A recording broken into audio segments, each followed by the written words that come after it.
and welcome to another exciting episode of Way of the Brush. With me, your host, Kris, aka the Name Butcher, aka Hey You Get Off My Lawn, aka Kris, you're being creepy again. Way of the Brush, the most informative 120 minutes on the internet on the wargaming lifestyle. We'll talk about painting, terrain, conversions, and everything under the sun. If you're a first-time viewer, we do a lot of painting talk as well as a lot of what's under the sun, meaning no topics are barred. We'll talk about anything and everything. So, be warned. If you want to keep the conversation on the hobby side of things, be sure to ask your questions in the chat, whichever direction it might be in for you. And if you're watching this after the fact, you can always submit your questions to Kris at wayofthebrush.com. It is in the description below, as well as a link to wayofthebrush.com. Central hub of all this silliness has links to all the social medias, as well as Discord. Join us on Discord. It's a lot of fun. Only one rule in the Discord. Don't be a dick. That's it. It's the only rule. So, everybody is welcome. And, of course, feel free to ask your questions and comments and share whatever. Just, it's all about sharing, right? Also at wayofthebrush.com is links for t-shirts, or if you're watching this on YouTube, it's also down below as well. Want to help support the channel? Look like a connoisseur of all that is good and holy in this world? They're wearing a Way of the Brush t-shirt. And if you purchase yourself a shirt, send a picture of yourself in your shirt, and I'll add it to the Monkey Shrine, which is also at wayofthebrush.com. And of course, you'll find a link for Patreon. Huge thank you to all my patrons. Without your support, this channel would not be able to continue to do what it is that I do. And so a huge thank you to everybody who contributes in that fashion. Various tiers, perks associated with them. So huge thank you to everybody who does that for their continued support, and for everybody who is brand new. If you're not able to support monetarily, i.e. money, thumbing up the video, liking, following, subscribing, commenting, ringing the bell, smash the keyboard. You see video, you smash keyboard. And you're helping me out a great deal. And all it takes is a couple clicks of a button, and you're helping me out. Big thank you to Carl, Guymere Alfer, Beer and Blood Bowl. That's his YouTube channel. Check it out. If you love yourself some beer, you love yourself some Blood Bowl, Beer and Blood Bowl is where it's at. We always take time to thank Carl, even though he is no longer with us, for creating the email jingles that play before the email segments of the show. And so always, much love to Carl. And of course, speaking of love, much love to my baby brother Evan for creating the intro, outro music that plays at the begin and end of the show. And so always, much love to my baby bro Evan. And if you're into rare comics, like rare,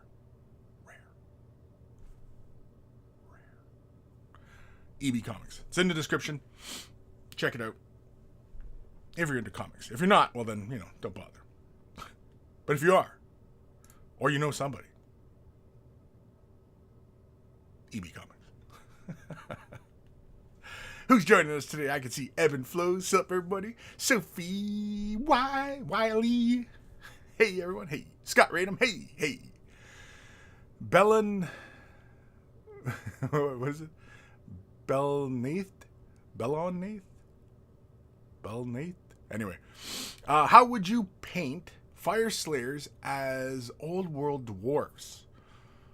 Well, I think Bellona the DK. Jeez Louise. I'm just going to say Bello.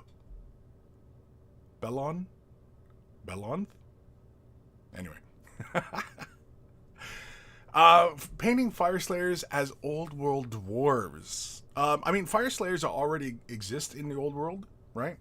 And the Fire Slayers for Age of Sigmar, they basically have a very, very similar aesthetic as the old world.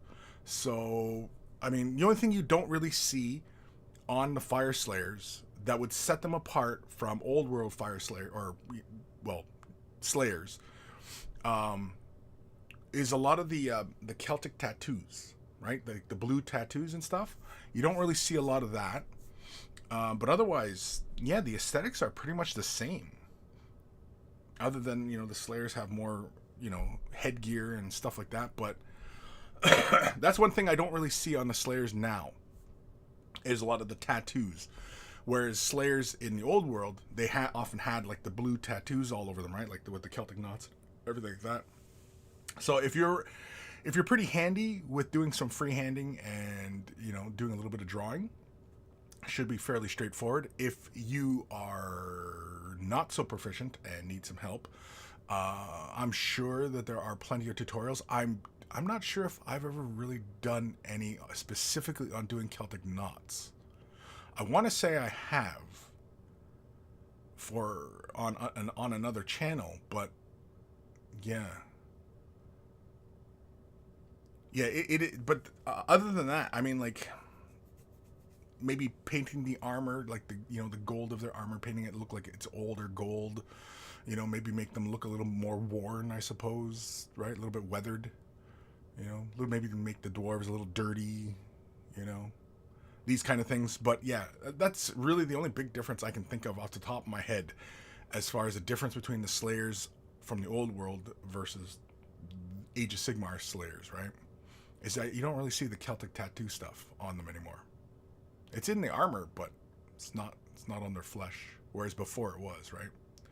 I know that's not a terribly great answer, Belleau, but yeah. Bellontha? Anyway, but yeah, if that helps, awesome. If you want a little bit more, let me know. If you need a little bit more info. Gelby, buenos dias, fuckboys. Buenos dias.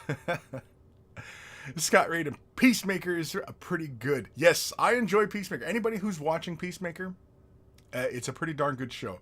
I mean, John Cena was great in Suicide Squad, and when the news dropped that he was getting his own show, I kind of figured as much, because he does kind of steal the show in the movie, And I know those movies, for whatever reason, they like to center on Harley Quinn, but I mean, John Cena, he's just too damn funny in that movie, and in this show, it's just more of that. It's just more of this guy. But we're getting a little deeper into the guy, and it's interesting. He's a very complicated character, despite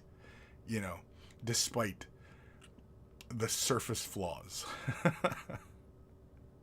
The Gim Papa Nurgle blessed me. I'm not dead yet. No, that's good, man. My poor old buddy Gim there. He's feeling under the weather. He might have caught himself some of the Rona. I might have had that last week. I never got myself tested. I was sick last week, and yeah, it was not a good scene. I feel much better now. I'm still a little nasally and stuffy and stuff, but otherwise, I feel fine. Really, the worst was the body ache. Oh man, that hurts. Especially like when you're when your like skin hurts. That's kind of what it was like. It was just but bounced right back. It was only like maybe 2 or 3 days of like just feeling like absolute dog shit. And yeah, so thankfully, bounced right back from it. But anyway, I am vaccinated, for anybody who was curious. I would attribute that. If it was the Rona, I attributed my speedy recovery to being vaccinated. Matthew Perez, good morning, Kris and fellow monkey. Good morning. Ghost of Starman, hey Kris and monkeys, long time since I've been here. Yes, well, welcome. Nathaniel, greetings, Kris and fellow monkeys. Greetings. Sophie, thinking the tattoos from the native New Zealanders would look good on Fire Slayers. Yeah. The Maori type of designs? Yeah. I mean, you often don't see that kind of design, but I mean, like, you can take, like, if we're going to create something for fantasy, you could take some elements of, like, Pacific Islander type of tattoo culture, mix that with a bit of the, Celtic, and even, you could even go with, Indian, like Hindu, You can borrow from all sorts of sources and take little elements and then make up a design, right? Oftentimes, in the 90s, late 80s, 90s, some of us old cats will remember tribal tattoos. Oh man, tribal. You guys remember that one? Tribal tattoos. I know there's a bunch of people out there with like the barbed wire and the tribal shit on their arms, and yeah, that was a fad that couldn't disappear fast enough. And unfortunately, it was tattoos, so there's a lot of people walking around right now with big fucking silly looking tribal tattoos on them. They're silly. I'm sorry. Everybody who's got one, I'm sorry. If you have one, I'm sorry. But it's silly. And if you want to fight me over it, I mean, fucking bring it. Hail Bob. Hey-oo. Belleau. Might have been a hard question. It wasn't that. It's not that it was a hard question, and I mean it's a good question. Like, because like I enjoy, you know, like these comparative type of, well, this is what it looked like before, and this is what it looks like now. How would I make what looks like now look like before, or, you know, vice versa, right? It's an interesting premise. No, it was a good question. But like I said, like just off the top of my head. Now I'm not that steeped in old world dwarves or even the fire slayers, so I'm, you know, more or less speaking up my ass. But as far as like just as aesthetics are concerned, as far as old world slayers and new world like Age of Sigmar, yeah, the only thing I see that's missing from the two was the tattoo designs on the slayers, and that's really it. Because the old world slayers, they had like the Celtic knots, and they had, you know, like I don't know what the names of a lot of these devices are called, but yeah, you saw more of that. I don't think you really see that now. And I'm pretty sure, I don't think I've done a tutorial on my channel on tattoos. I might have to rectify that. But yeah, I'm pretty sure I have done tattoos. If you look at another channel that I've made videos for, yeah, you might find it there. Hail Boop. Peacemaker made it. Yeah, exactly. The Suicide Squad. Yeah, Peacemaker. He steals the show in that one. Peter Magro. Soon your new 40k Eldar will come out, Kris. Will you paint any? That's Peter. That's another excellent question. Yes, I will paint some. I definitely will. Rangers. I really don't have a good ranger detachment in my current army. I usually don't use rangers.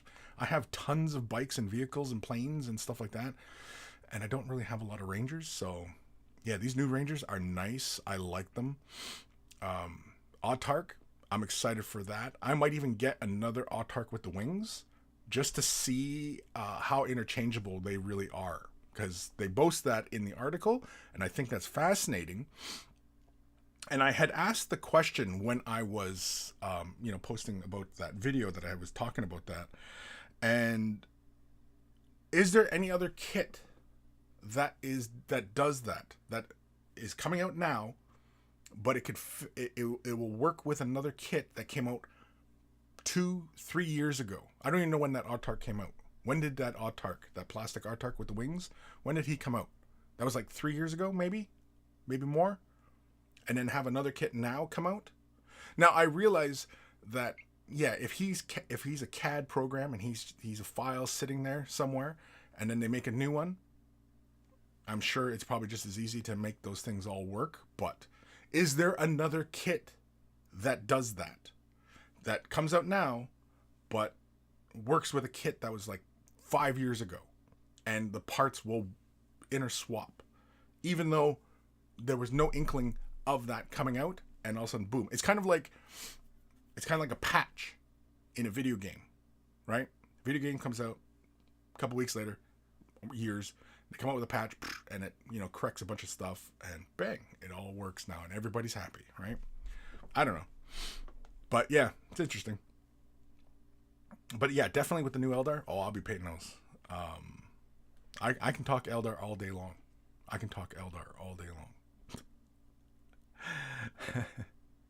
Hail Boot. Peacemaker made Suicide Squad for me. Yeah, he definitely does. He definitely is hilarious in that. Scott Radom. For whatever reason, they center on Harley Quinn. Really? Can't figure that one out, Kris? Well, no. Like I never read Suicide Squad. I'm not that familiar, and I'm not that familiar with the Harley Quinn character, other than when I used to watch the Batman animated show, and she was in that. That was it. And, you know, for me, like in my brain, that's Harley Quinn in the jester's kind of outfit. To me, that's Harley Quinn, and being the sidekick to Joker. That's Harley Quinn. So this Harley Quinn from the movies and stuff, I'm not familiar with whatever iteration of the character that is. And so, I mean, like, she's an interesting character. She's fun, but, I mean, meh. I mean, yes, she's a pretty girl. Is that the only reason to tune in? I'm sorry, but, it takes a little bit more than a pretty face to, draw me into a compelling story. Which is why John Cena steals the show.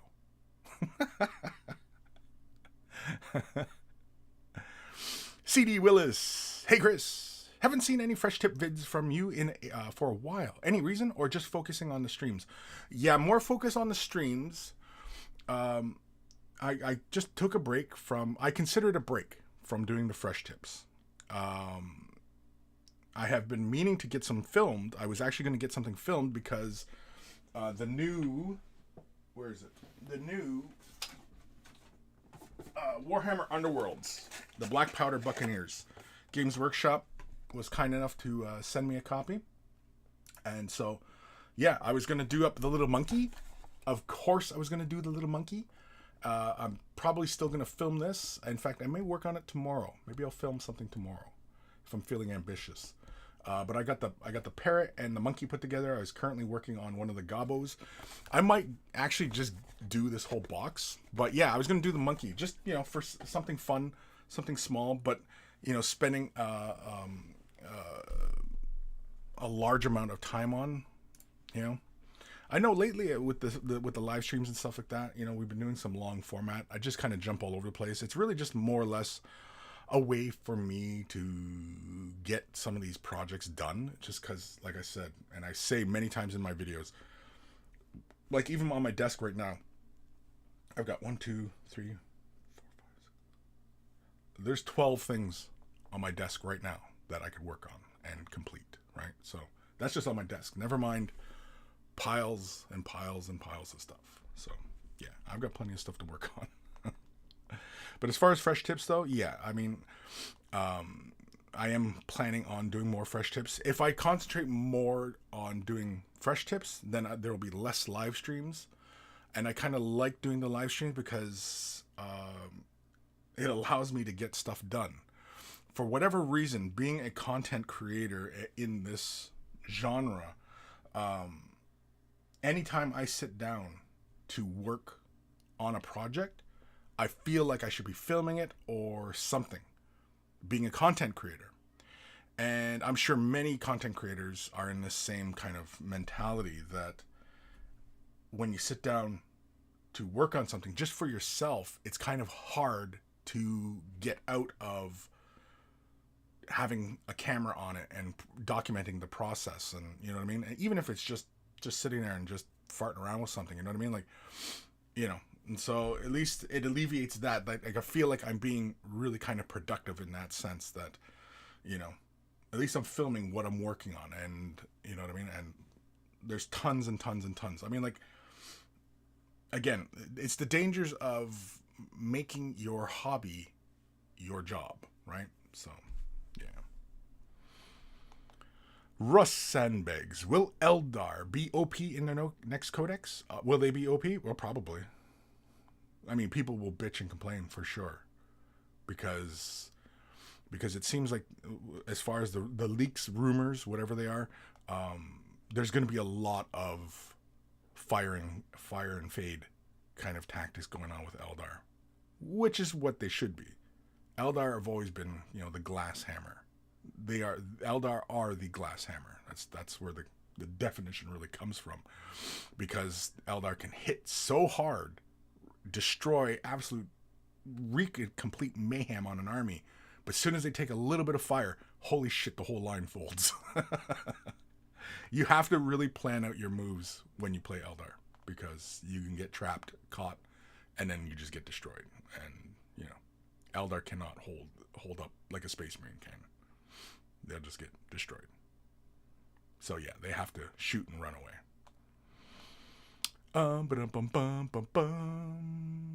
Oh right, I remember the 7th edition release with great fear for the hobby. Yeah, no, I think Eldar will be pretty OP. they'll probably nerf a few things. It'll probably be just a few of the rule changes and clarifications, stuff like that. But otherwise, yeah, as they should. I mean, Eldar are the definition of the glass hammer, right? So, yeah. Belleau. I'll just say Belleau. Was thinking maybe brown and gray beards. Celtic or Pacific tats might sell them harder. Yeah, I'm like, again, it just as an immediate aesthetic change, I think of the tattoos. That's the first thing I can think of. Because they already have all the other trappings of the Slayers of previous, right? They have the big tall orange hair. They're practically bare ass naked. Well, the new Fire Slayers are bare ass naked. But,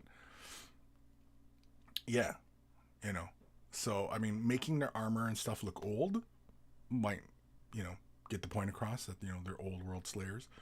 But I think the tattoos. Now, again, like I said, I don't know how comfortable you are doing freehanding and stuff like that. If you're really proficient, then excellent. It should be an easy thing for you.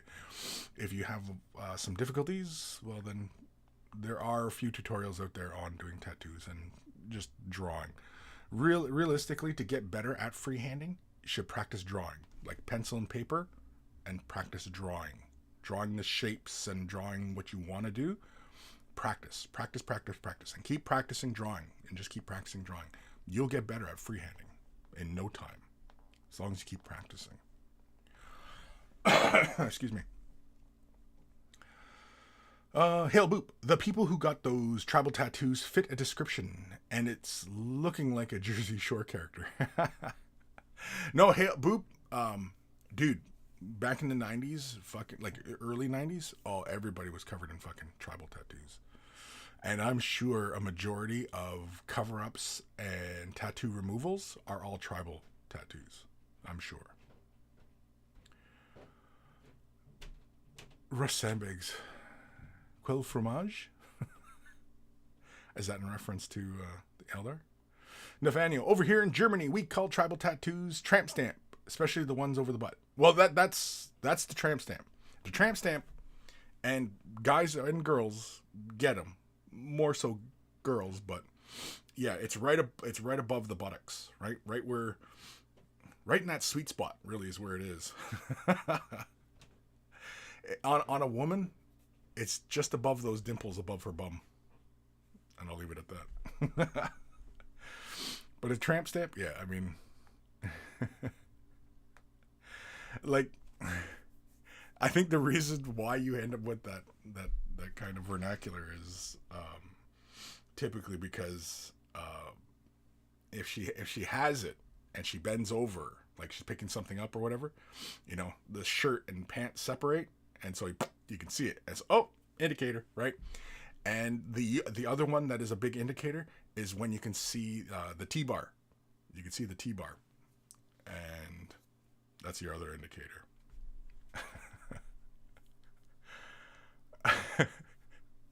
I'm imagining the Attenborough voice narrating. That's immediately what comes to my brain. Anyway, where am I? Hail Boop. They replace tattoos with this like embedded gold skin runes. Is there runes on the little fire slayer? Do I even have some fire slayers? I don't even have some fire slayers. Do I? I thought I had fire slayers. Guess I didn't. I guess I thought wrong. So yeah, that's the first thing I can think of as far as like the differentiating the two. As otherwise, there's not much other than the Slayers have the big head pieces, right? The big helmets, which they don't really have in Old World. So, again, I don't know how much work you want to put into converting your Slayers, but yeah. The difference between the Old World and the New World Slayers is the pants. The Old World Slayers tended to have raggedy pants painted in stripe patterns. The New World Slayers go around in thongs. Yeah. So I don't know. Maybe if you want to paint pants onto them, like they're wearing like, skin tight tights kind of thing. That's always an option if you want to put pants on them. Because yeah, they did have pants. I remember them now. But anyway, yeah. I guess really just kind of distill what is the core look of a Slayer from the old world. You know what I mean? And then see what you can do with the new ones to make them look kind of retro, right? Gil B, I don't know if you saw, but I tagged you on Twitter with my first mini, Slayers of Tyrant. Yes, I did see that. He was a red armored duder. I wasn't familiar with the model, but it looked nice. I liked it. So yeah, I gave it a little heart. I was wondering what you thought about it. Any critiques to improve on? Geez, I'd have to pull it up again. I think for that, Gil, I think send me an email. Send me an email with that picture. That way I can zoom in on it and look at it, much closer. Yeah, it's Kris at Way of the Brush. It's in the description. Just send me an email and send the pictures as attachments in the email. Don't send it off as links to other sites. Because then I'll say, nope, I'm not reading it, Gal. Up yours, buddy. No. Well, maybe. Hail Boop. He came out going into 8th. Yeah, replaced the fine cast and metal ones, and the Artark became a one build kit. Or one build unit. He came out in 8th. He replaced the fine cast. Yeah, he replaced the fine cast. But yeah, but when was the date? I don't know what the date is on that miniature. Because again, is there an instance where GW has done something like that where a new kit come out, but all its parts are interchangeable with a previous kit that had no indication that it had that ability to swap out parts easily, right? I'm just curious. I'm sure there probably is something like that, and I'm sure there's probably some very, if we really get into it, Space Marine kit. The first thing that kind of comes to mind is a Space Marine. I'm sure a Space Marine kit, what do we consider backwards compatible, right? Like shoulder pads. Black Templar shoulder pads on a default Space Marine. Is that backwards compatible? Doesn't really feel like it, right? But would we fit that into the same category? I don't know. That's why I'm posing the question to you guys. I want to hear a varied group of opinions on it, because I'm sure many of you say yes. Some of you say no. Some of you say, well, I don't give a shit. Gail B, coming from Pacific Islander, Native American, I can say, although I like tribal tats, they are gaudy as fuck. Yes, I concur. Yeah, they it was a fad. It was a fad. And it was a fad that many people paid the price for. Because either they covered it up or they had them removed. I'm sure if we could go through all the records of tattoo removals, a majority of them, I'm willing to bet 60 to 70% were tribal tattoos removed. That's the bet. So timestamp that, record that, whatever.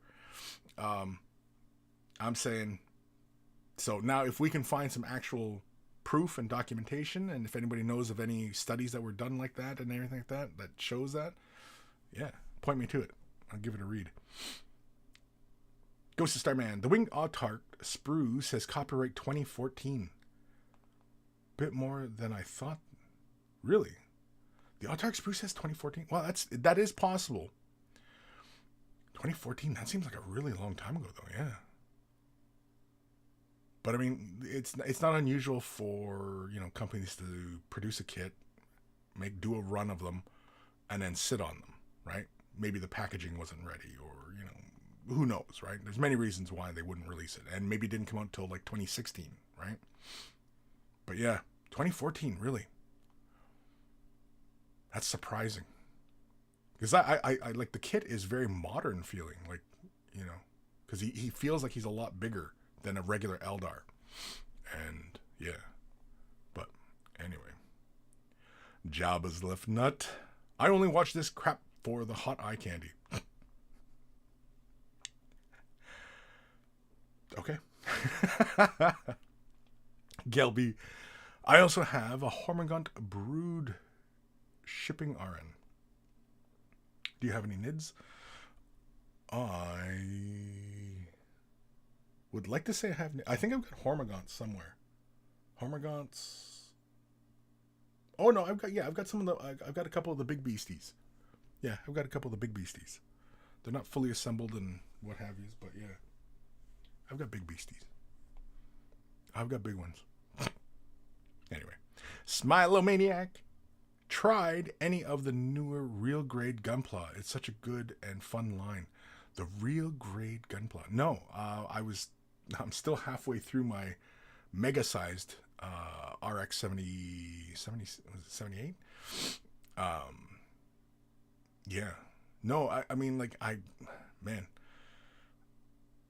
so much stuff just kind of keeps me busy, and just, you know, especially with a lot of, you know, new release type stuff. Yeah, it keeps you busy, and, you know, I wanted to pick up more Gunpla because I also want another mega sized kit as well.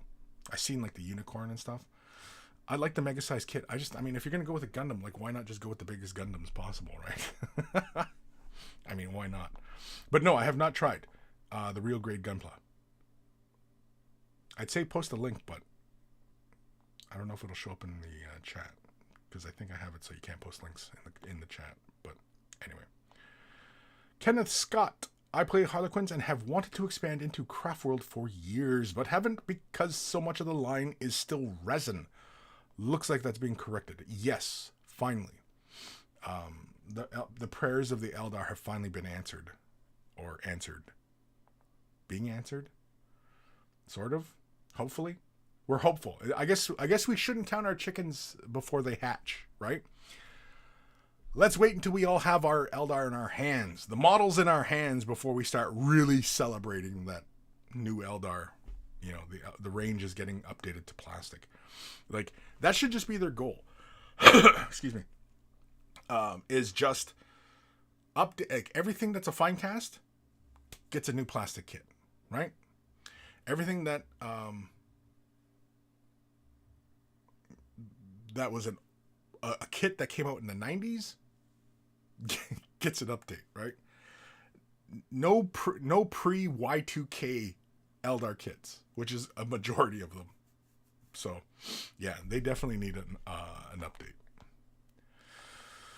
Oh man, but yeah, Harlequins. Yeah, I have some Harlequins too. I have like a couple of the Viper thingies. I got the bikes. I got a couple of the troops. Yeah. What's that? That's a Carnifex. I got a Carnifex over there. So, yeah. Yeah, I'm sitting on a lot of stuff. Anyway. Sophie, while I've been thinking about getting either a squad or a character mini, or just a character mini from every army in Age of Sigmar, 40k, Blood Bowl, Necromunda, well, all GW products, and have a collection set of them. Interesting, yeah. Just pick like whatever character appeals to you most. Yeah, do it.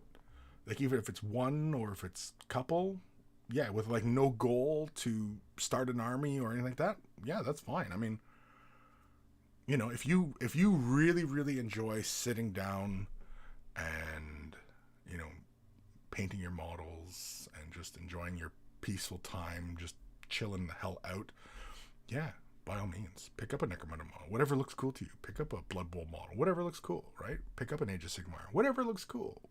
You know what I mean? So on and so forth. And it doesn't even have to be Games Workshop models. It can be other models as well. You know? Hell, I mean, if you're feeling brave, Sophie, I mean, you might want to start looking at, you know, a 3D printer, right? Even I don't have a 3D printer, but I am going to recommend it because, you know, maybe there's so many sculptors out there doing some interesting things. Not the people who are skirting IP infringement, but yeah, the people doing original stuff, because there's a lot of that as well. I've seen a lot of really great looking sculpts that, like, no idea. They're just sculpts, and they look really, really great. And I see them, and I'm like, yeah, damn, that looks like it would be fun to paint.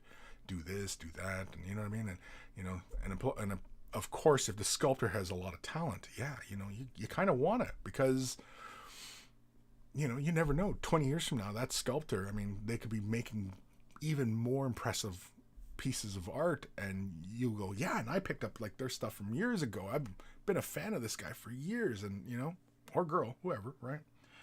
And yeah, you know, so yeah, I mean, feel free to pick up whatever the hell you want. It's your money. It's your time. You do with it whatever you want. I think that's the only real freedoms anybody really has nowadays, right? It's your time. Hail Boot, just before 8th. You could say Spaceman kits, but that's an easy one. Yeah, exactly. There aren't many kits outside of that. Closest is Cadia Command Squad. Came out a few years after the Plastic Cadians, and the kits were compatible 1-to-1. Oh, really? Okay. Okay, yeah, that's a good example. Yeah, I remember that. The Cadian Command Kit. Yeah, it had like a guy with a standard bearer and then like a sergeant who had like the ball cap, whatever the hell thing on his head. Or lieutenant, whatever he is. Yeah. And they would work with the other Cadians. Yeah. Yeah, I'd consider that. Now, was it a complete one box, or was the box, but then you could add more to your other squads, right? It's still pretty much the same, because especially if it was like the command sprue with all the little doodads, but then it was a sprue of just regular guardsmen, and you just incorporate them. Then yeah, it's like an upgrade sprue, right? So it's like the Black Templar to a regular Marine. Yeah, I get you. Disco. Hey, Kris. Hey. Disco. Sophie, only bum tattoo you need is the one that says no entry. Hail Boop. That would be like 6. Was off by a bit. 6? Yeah. Scott, what's the pirate box you showed earlier? I'm interested, but couldn't find any pics online. It just came out. The pre-order is out. Oh, actually, no, sorry. Yeah, you're in Canada. Well, we're in Canada. 1 o'clock, apparently, the site will get updated. But yeah, if you go to the GW site, you can have a look at it, but then just order from the Canadian site, right? But yeah, the Black Powder Buccaneers. It's an ogre with 4 little minions, 2 little grots, a parrot, and a monkey. And the monkey's got a little knife. If anybody was paying attention on the Discord, I posted a picture the other day about monkeys and knife fighting. That's what got me thinking about it, because I was laughing at this little monkey with the knife on his tail and everything like that, and so I was yeah, it just got me thinking of that, as how hilarious that was. Then I was thinking about how fun it would be if we had like a monkey knife fight channel. 2 monkeys enter, 1 leaves.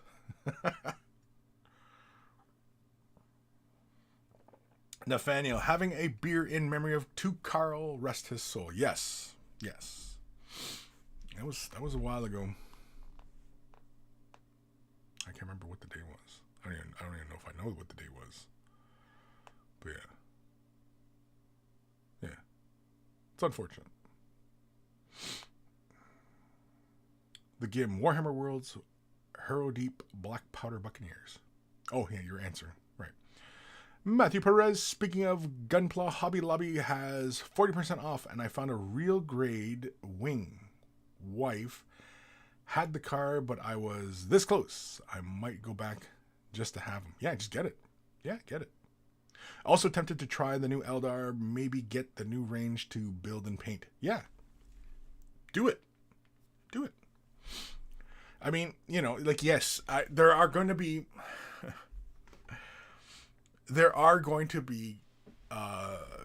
gatekeepers of Eldar players who, well, you're not an Eldar player because I've been an Eldar player. I've been collecting Eldar for 50 years, and you know what I mean? And I still have all my pewter models and blah, blah, you know what I mean? Like, there's going to be, but there's always that whenever an army gets an update and what have you. You always get these instances where, I've been playing Eldar since blah, blah, blah, And maybe even at times, I might be guilty of it as well. I'm sure. I'll just flat out say it. I'm sure I'm guilty of it. And, it does feel like bandwagoning, right? People jumping on the bandwagon. But I'm not sure that is a bad thing.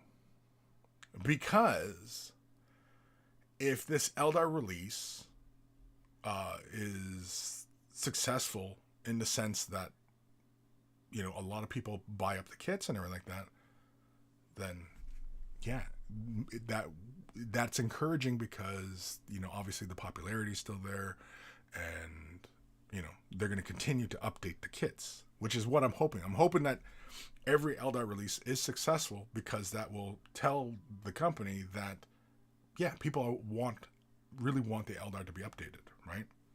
And personally, yeah, I mean, like, I'm an avid Eldar player, and collector, and it's unfortunate that, you know, for so long they've gotten like next to no love, right? And yeah, so hopefully, I'm hoping, but yeah, get them, buy them. Yeah, if you want to get an Eldar, get into Eldar, man. Do it. That goes for everybody out there. If you want to get into Eldar, get into Eldar. Do it. Don't worry if anybody goes, oh, well, you're just jumping on the bandwagon. Yeah, that's fine, because we need the bandwagoners, because, yeah, they're going to drive up sales, and that's going to tell the company that, oh, people really want Eldar updated. So, yeah, let's continue to update Eldar. So, yeah, do it. Jump on the bandwagon. Go ahead. You know. And once the Codex comes out, I mean, yeah, I'm sure there's going to be much teeth gnashing. I'm sure. Much teeth gnashing. How Eldar are just able to just do this, do that, jump all over the place, you know. But then completely forget that they're all toughness 3, you know, with 4-up saves. You know, like it's simple bolt guns are just decimating them. You know what I mean? Like, I don't know why people bitch about Eldar. You know, I don't get it. The Wannabe Painter. Hey, folks. Hope everyone is fine and had a happy new year. You too. The Gim. Cadians were all mix and match. You can mix them all up, and lots of aftermarket kits work well with Cadians. Yeah, well, we're not talking aftermarket, though. We're just talking about specifically Games Workshop coming out with a kit. Brand spanking new kit. Has lots of options. Has all the options. But it works. It's backwards compatible with the other previous kit of the similar design. It's like a Space Marine captain coming out who has all the options, and a previous captain who had none of the options, was a single a monopose type of thing. And you know what I mean? These parts swap right into that one, not a problem. You know what I mean? I don't know. I'm sure there is, but you guys tell me. Gelby, I haven't sent a direct email since college. God, I hope I did that right. Did you send it to Kris at the way of the brush? I don't see it. Me no see. Or or are you planning on doing it? If you haven't done it yet, well then, no worries. But yeah. Please do, please. Just send his picture as attachment. If you can just do it off your phone. You can just, Kris at way of the brush, Kris at way of the brush. It's, again, in the description. Just send a picture as attachment and say, CNC Kris, thank you, you know, whatever. And then that way I'll get to it on the show, and I'll be able to give you a bit more in-depth response. The Gim. I'm not an Eldar player and proud of it. Yeah, Gim, I know that. Gim, the song you keep playing, it's like when I tune into the oldies on the radio. And this is me playing with the radio. Like, do they have fucking dials anymore? I don't even know. That's how old I am. But anyway, yeah, tuning into the radio, and it's still playing the classics. Still playing the classics. Smilomaniac. I shouldn't kick him while he's down, right? He's probably in bed right now, just feeling like shit. And here I am fucking ripping on him. Smilomaniac. I've played since before 2000. I have 4 full armies. Every single time I've been accused of being a meta player. Meta player, yes, that's it. That being said, I'm in favor of gatekeeping and protecting the hobby. Interesting. Yeah, I mean, like, I realize that, you know, gatekeeping really has kind of taken on a bad connotation these days, but no, I'm of the stance that gatekeeping is not a good thing. It because there should be no restriction to the flow of enthusiasm. So enthusiasm flowing this way, and it should not be hindered. There should not be something stopping somebody from venturing into other waters, right? So, no. And even at times I know I'm guilty of it. But we see it, and we see it in various forms, right? We see it in various forms all the time. And it's hard. I mean, like, some instances, yeah, okay, it's not a big deal. That's gatekeeping, but it's not really a big deal. But then sometimes gatekeeping is a big deal. And when it's exclusionary, that's when it's hurt. That's when it's hurtful. That's when it's damaging. When gatekeeping is exclusionary, right? That's when it's hurtful. If it doesn't hurt anybody, then, not much of an issue, right? But the flow of interest and enthusiasm and love, and you know what I mean, there should be no restrictions to it. If somebody brand new, okay, here's one where sometimes I feel like a gatekeeper, but I don't say anything, is when I see people who are very, very young and they're losing their shit over Rogue Trader era stuff. But they're very, very young. They weren't even born in the 90s. And speak nostalgically of Rogue Trader era sculpts, lore, material, what have you. And in my little lizard brain, I'm, the goblins start talking. And it's like, no, Kris, shut the fuck up. Let them enjoy it. Let them enjoy it. And it's okay. Have at it. You know what I mean? Yet, somehow it feels, and this is really, really stupid, and this is really kind of a dumb way to feel, but it feels like they are appropriating my childhood, the things that I really love, the things that got me into the hobby, right? And it's only because of the deep connection to the past, to the roots. And I think everybody that is of us that are all around the same age probably feel this way about a lot of the stuff that got us into this hobby, right? We feel protective of it. And I think in part that's part of that gatekeeping. But you have to have some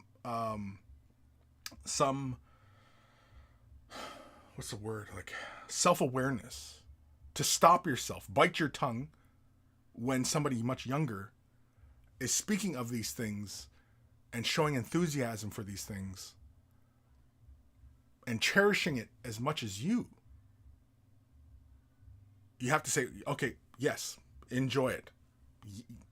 We are connected by our shared interest in the past, right? So that, you know what I mean? So gatekeeping does not help you or the hobby in that instance when it stops the flow of enthusiasm, the flow of interest. Because gatekeeping pretty much will destroy the hobby. When there's all these little barriers and, all these people sitting around, no, you can't do that because you haven't been here long enough. And blah, blah, blah. You know what I mean? Fuck that bullshit. Just do it. Just go for it. Right? So I say fuck those people in that regard. That like gatekeeping, yes, it happens to a certain degree. Sometimes it has like no effect on anybody else. But for the most part, yeah, gatekeeping is bad. It is bad. And so, it is really us older ones that have to bite our tongues and just let the kids play. Just let the kids play. Let them play. If they want to play with the really old toys, let them play with the old toys. They want to play with the brand new stuff, let them play with the brand new. You know what I mean? Like, just let them go. Just let them go. Let them do it. Right? Because telling them that they can't do it, telling them they shouldn't be doing it, that this is our playground, not yours, that mentality does not help anybody. And in fact, it turns people off from this hobby. And everybody's always talking about how, yeah, it feels like this hobby's really expanded, especially during this whole fucking pandemic thing, right? Yeah, and gatekeeping will fucking ruin it. It'll ruin it. So, no, gatekeeping is not good. But anyway. Fuck, where the hell am I? Scott Radham. Kris, gatekeepers aren't like that anymore. Gatekeepers today are pretty soft and inclusive. I've been a gatekeeper for more than 25 years, and I think today's gatekeepers just don't have what it takes. Yeah, that's pretty much it. But yeah, me personally, I mean, like, I know I'm guilty of it at times. I know. I try to fight against those urges, though. Those things in your brain that tell you, no, you shouldn't do that. Well, no. Let them. Just shut your mouth. Let them be. Really, like, how hard is that, really? Just to shut your mouth. Just shut your mouth. You know? And I know it's most of us old cats that feel this way about stuff, you know? It's kind of like when the whole nerd culture became more popular, right? And that's when you started to see more of this kind of gatekeeping about nerd culture, comics, movies, you know, all these things, right? And that's really, I think, when it really kind of started taking off is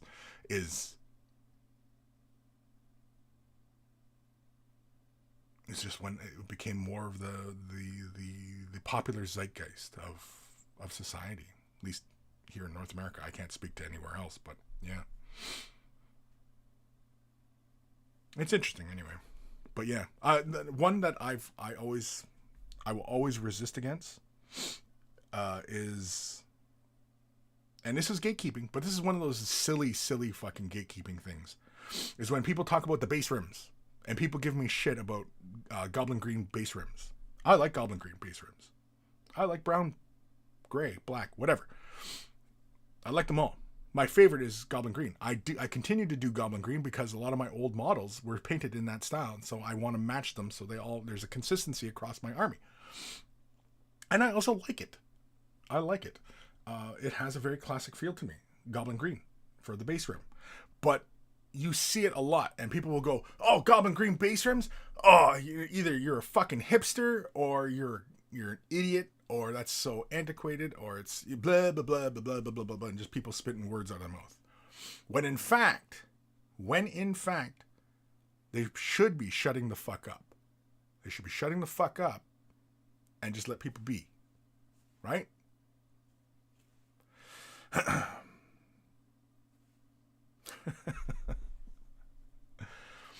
Anyway. Where the fuck am I now? Man, I'm lost. Kenneth Scott, rule of cool. If it speaks to you, do it. Yes, 100%. Matthew Perez, honestly, how dated the Eldar range is has kept me away. When the Necrons were announced for Indominus, oh man, was my favorite Dawn of War faction going to get nice new kits? Yes, they did. Yes, and then when Necrons got the update, yeah, their shit was awesome, right? And so, you know, I'm sure there was a huge spike in sales for Necrons. I'm sure there still is plenty of sales for Necrons because the new kits are freaking cool. The destroyers, like that flying destroyer thinger. Is there a destroyer lord yet? Like the floaty destroyer lord? Is there one of those? Because I like that look. Like, it looks ridiculous, but yeah, I like it. It looks cool. Like the new Necron stuff, it's awesome. Nathaniel, isn't that what friends do do to each other? Making fun of them? Oh, because I'm making fun of Gim? Well, it's a light jab. It's like sparring, right? Sparring is effectively fighting. But you're pulling your punches a bit. So sparring is you know, friendship it's sparring. It's a couple jabs here and there, puck, right? And you know, me and Gim, yeah, for like fucking what, goddamn 30 years, damn near. Gim, have we known each other damn near 30 years? Anyway, yeah, and bobbing and weaving. Puck. Anyway, the Gim. All I know is that to me, you look like you're lots of fun. Open up your arms. Watch out. Here I come. Oh Jesus! You spin me around. Yeah, the oldies. That's the Gim. That's the oldies. That's Gim and the oldies. The Gim. I'm a gatekeeper when I say, "Do you like money?" If so, don't play 40K. Yeah, well, I mean, that's kind of sound advice, I guess. But I mean, like, all hobbies are expensive. Skydiving, scuba diving, you know.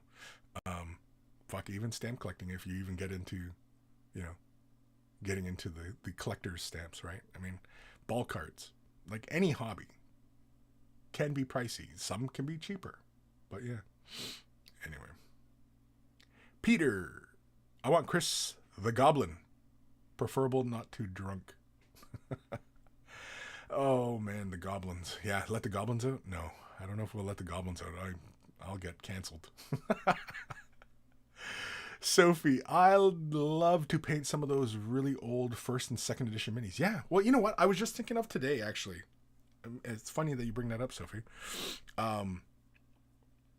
You know what I think is the real charm of the older sculpts? Like the old pewter sculpts and such? The softer details. And a lot of the times, the miniatures were single pressed, right? They didn't have parts.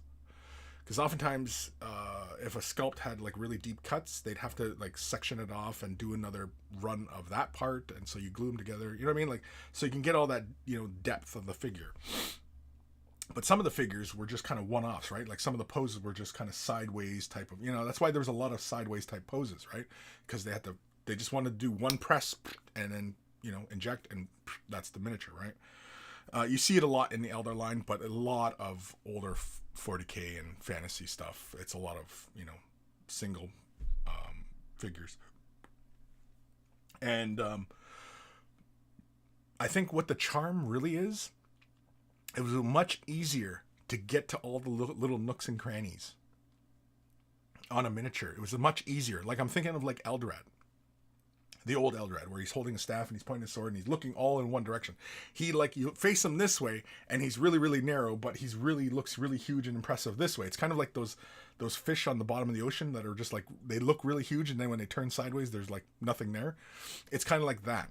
And it's easier to get to all the little nooks and crannies and the details of the figure, as opposed to now where there's so much depth that, like there's this cloak and it's flowing over this way and it's coming this way. And how do you paint this interior when this cloak attaches to the shoulder, which is attached to the chest, which is attached to the back of the rock that's on this base that connect, You can't quite do it all in subassembly. So you're constantly kind of like farting around trying to get paint into areas. And, it's kind of a pain versus the old days when that kind of thing didn't exist, and it was pretty easy to get to all the little areas. And I think that's the charm and the appeal of a lot of the older sculpts, is that they are actually, for lack of a better way of putting it, they were easier to paint.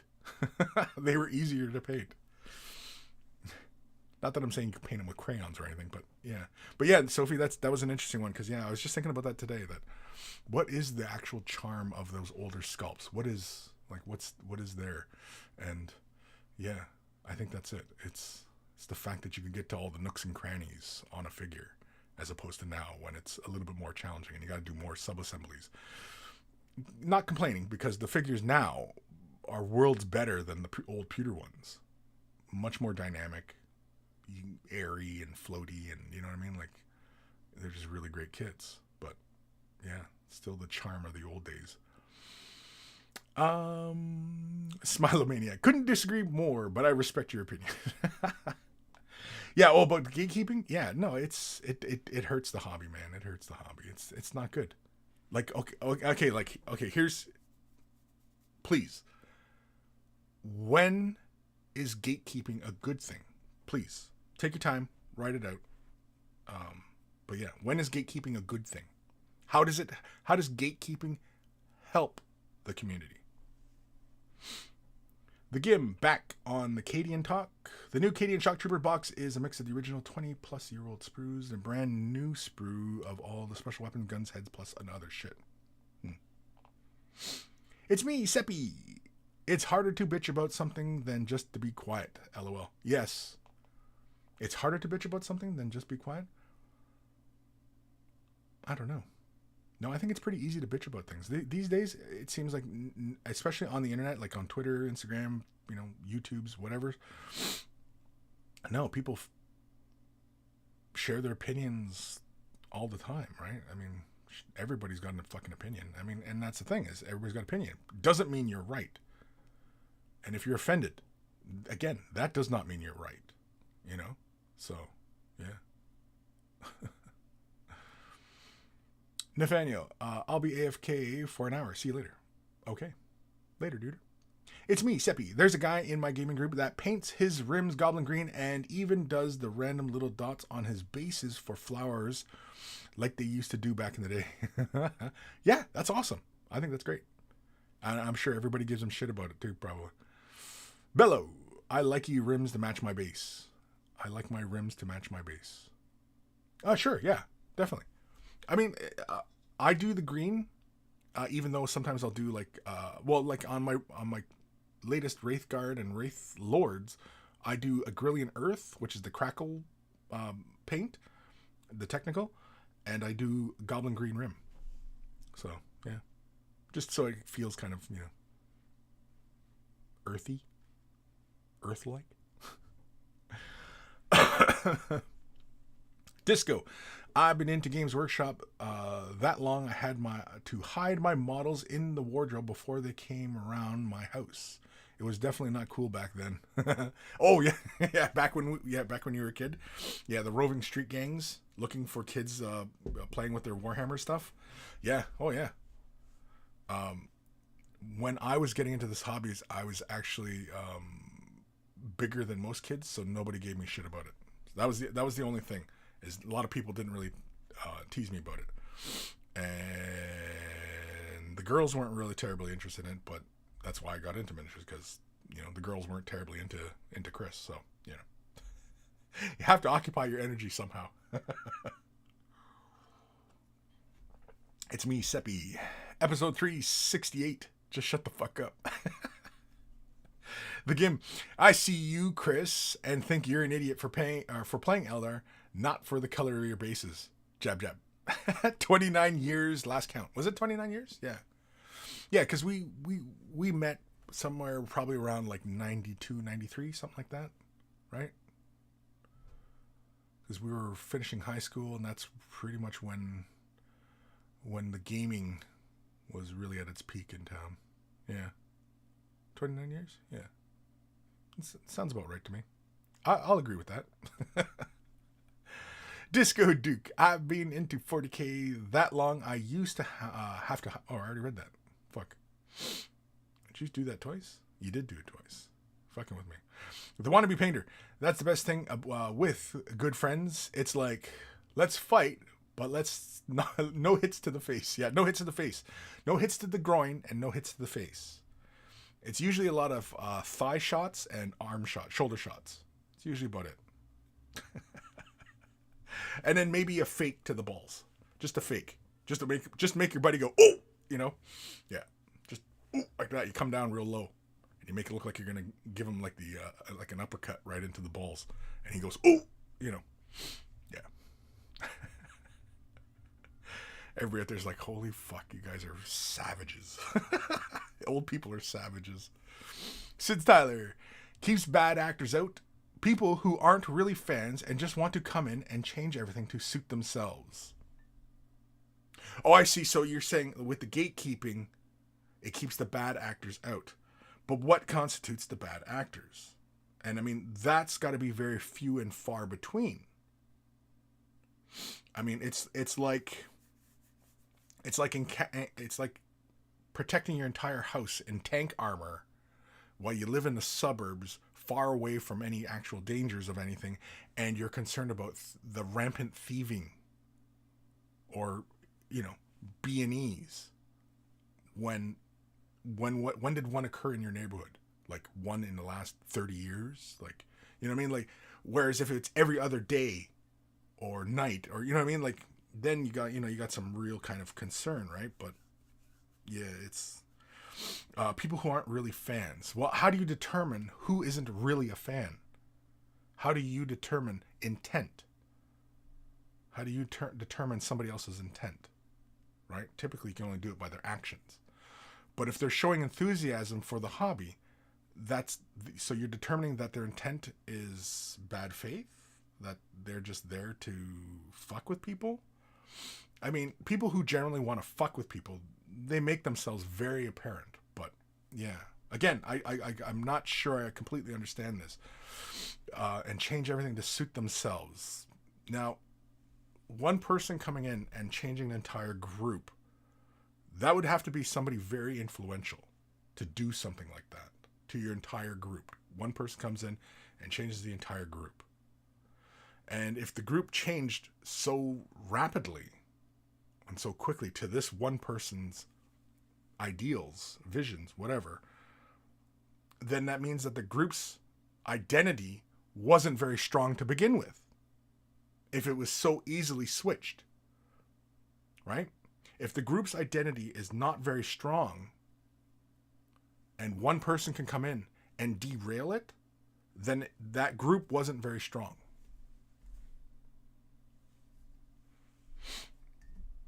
Smilomania. Gatekeeping spreads enthusiasm and puts new players in their place when they storm in and demand that everything changes. Yeah, I don't know what that is. Gatekeeping spreads enthusiasm. I don't think gatekeeping spreads enthusiasm. And puts new players in their place. New players in their place. Do you realize how that sounds? And they storm in and demand that everything changes. Like, what changes? What changes are we talking about? And whom GW caters to? GW only caters to the dollar. They only give a shit about money. They're not interested in being your friend. They're not your ally. They're a business. And they only give a shit about their bottom line. That's it. If you're talking about the wave of changing social consciousness that has erupted in the last couple of years, well, it's more profitable for them to appeal to the largest audience. And that is just a business decision. And you see that across the board with many, many businesses. That's why they make these changes, because the majority wants that. Right? It's pretty straightforward, really. And it's a business decision. New fluff don't give the same sense of awe. It's superficial. Well, I mean, I don't know, Smilo. You might be an old cat like myself. And I can kind of see how some things do feel superficial. But again, it's all superficial. It's all made up. Fantasy, 40K, all that stuff. It's all made up.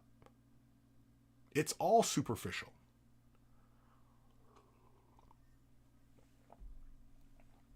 Sits Tyler, and subsequently keep you out because it's not for you anymore. Yeah, I don't know about that either. You mean like when new people come in and you feel like you're getting pushed out? Is that what you're saying? You're in your gaming group. Somebody's coming in and you feel like you're being pushed out, yet the group is changing? Do you see the problem there? So if one person comes in, the entire group changes, and you feel you're being pushed out? Do you see what I'm driving at here? I'm just saying.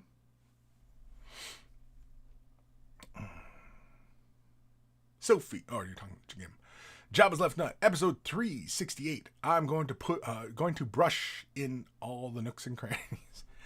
All the nooks and crannies. I'm going to use that, Jabba. That's today's title. That's today's title. I'm going to brush all the nooks and crannies. Doing them all. Doing them all. Getting her done. Oh, excuse me. What time are we at here? Holy crap, it's already 12 minutes after. Jeez Louise. The Grand Wombat. How does it keep the bad actors out? If somebody really is interested, but is a bad actor, will gatekeeping keep them out? Every community has bad eggs. Yes, I mean, every community, yes, you're going to have people who are just shitbags. I understand that. But gatekeeping isn't going to keep those shitbags away. Those shitbags are going to come in anyway. People who are looking to exploit others or stir up shit or, you know, whatever, thievery, whatever. Gatekeeping is not going to keep those people away. And in fact, it's going to keep a majority of people out. People who might have been interested and then came over and said, yeah, I'm interested in this. You've kept that person away. And that person could have been a great addition to the community, but you've already expelled them from it. Right? So, yeah.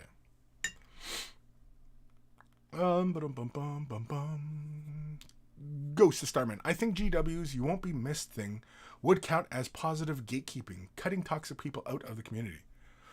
Yeah, I know there's a lot of talk about that whole You Won't Be Missed thing, but that's in direct relation to Nazis. And I'm of the thinking that if you took offense to that, then that's who they're talking to. Because I didn't take offense to it, because I'm not a fucking Nazi. I don't have those kind of ideals. I don't have those kinds of thoughts. But if you took offense to that, then it was you that they were talking about.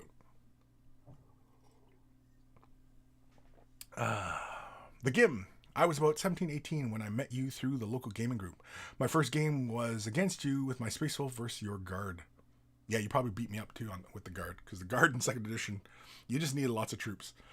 And Space Wolves were fucking broke in 2nd edition. And G-Dubs was very, very lax on giving us frequently asked questions. But yeah. Yeah, because I remember, because it was, well, at first it was Yvonne's shop, and then he sold it, and then, yeah. Then we all played. And I remember that was about high school, when really everybody was really doing lots of gaming and everything like that. It was a lot of fun. It was good days. It seems like it's a good community now in the Sioux. It seems like it's a really good community, very active community, which is a good thing, I think. Scat. I paint my base rims brown. Always will, baby. Don't like it? Catch me outside. How about that? Sure, paint your base rims whatever you want. I don't know. People always shit on Goblin Green. I don't know why. I don't know why people shit on Goblin Green. I honestly do not fully comprehend that one. Like, how can people have a problem with a particular... How people have a problem with a color other than being racists? Goblin Green racist bastards. Fucking Nazis. Sid Tyler. But like it happened with D&D, they all came in saying they were always fans. When it's finally sort of mainstream or popular, then they start saying everything about it is problematic. Yeah, I mean, D&D is very popular these days. So I don't know what we're talking about here. Because, I mean, there's plenty of channels, plenty of things going on as far as D&D is concerned. I mean, D&D doesn't seem to be hurting. I know there was a problem with a few editions ago, but, you know. Yeah, I might need a little bit more on that one. Matthew Perez, when you have been into since 3rd, started playing in 4th, but the real OGs over here talking how they were playing since you were in diapers. LOL. I love how the huge age gaps can be awesome hobby. Yeah, I mean, you get these age gaps. I mean, you get breaks. again, especially if it's very like if your interactions with the hobby are very connected to your local community, yeah, because there can be ebbs and in the flow of enthusiasm, right? When you were younger, just like how I'm reminiscing with Gim here, there's like hills and valleys, and so yeah, you'll get these kind of distinct gaps in the community because yeah, there was a point where yeah, they stuck with it, they had a lot of fun, then it drops off because weirdos and infighting and what have you, and then you clear out the assholes, and then it comes back, and then new models are coming out, and so people take an interest again, so you get a new group of people, and then those people turn into shitbags and what have you, and then you come back, you know what I mean? It's just ebb and flow, man. It's just ebb and flow, highs and lows. It's all constantly flowing. I mean, like, gatekeeping is not a good thing. You always want a fresh influx of bodies. I mean, this hobby is a war of attrition, and you need bodies to keep it all moving. You need interest. You need new customers. You need new player base to keep things going. Otherwise, it stagnates and dies. Do you really want the hobby to die? It doesn't seem logical to me. Oh man, I'm way behind on these comments here.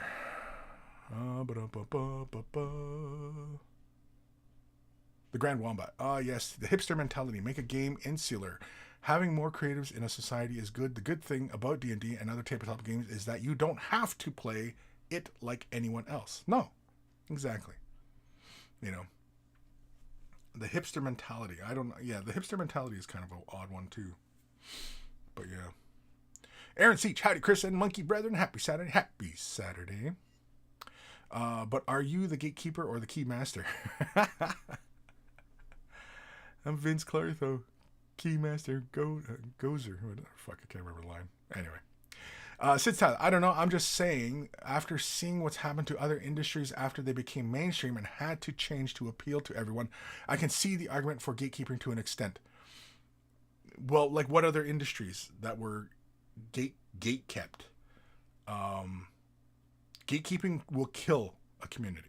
It will kill a community. Because you always need an influx of new bodies. You always need new people. That's the only way anything ever survives, is having new blood. You need new blood. Yes, sometimes you're going to get shitbags. Sometimes you're going to get some really awesome people. You take your good with the bad. Eventually those shitbags will lose interest and leave. And the people who really love it, who share your enthusiasm, they will keep it moving forward. That's it. It's really it. That's why gatekeeping is bad. That's why gatekeeping is bad. It keeps everybody out. Yes, there are shitbags, but there's shitbags in everybody, in every community. You just got to deal with them. You just got to deal with the shitbag. That's the price you pay to enjoy the things you love. That's the price you pay to enjoy the things you love. Is you got to deal with the shitbags. That's it. It's pretty simple. It's not hard. Sid Tyler, not saying you should like quiz people or anything stupid like that. Yeah, I mean, like, you can kind of quiz, I guess, but in a fun way. You know what I mean? Like, do you know how Space Marines become Space Marines? And then they go, well, isn't it like this and this? And you go, well, not quite. It's more like this and blah, blah, blah, blah, blah. At least as far as the current lore is concerned, right? Because the lore does change. So, nothing is fixed. And yeah, nothing's fixed. It's always changing. The Gim, it was Yvonne Thunderbelly's store, then Three Finger Darren. Now it's a pile of ash. Yeah, it's ash. It's gone. It's gone. That's okay though, because the store that's there now, Game Nook, yeah, it seems like a really good store. Lovely, lots of floor space. Like, it's really nice. Like, I kind of wish we had that when we were in high school, man. Like, it would have been great if that place existed when we were in high school. Man, who knows the fun we would have had. Sophie, as long as it matches the rest of your army, doesn't matter what color the base rim is. No, And honestly, it doesn't really matter. I mean, it's your own aesthetic, right? I mean, like, I prefer to have the Goblin Green, but I have some of my models that have brown rims. It's like, what, Steel Agent Drab, I think, is the brown that's commonly used. You know, whatever. Just use it.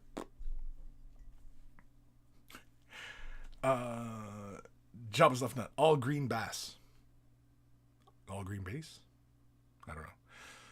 The Grand Wombat. Gatekeeping always fails, though, particularly with games. Honestly, I'd rather have more appeal so that people in business are more inclined to keep it alive because profits matter in the end. Yes. Yeah. I mean, like, looking at it from the perspective of, like, Games Workshop, they're going to follow the majority.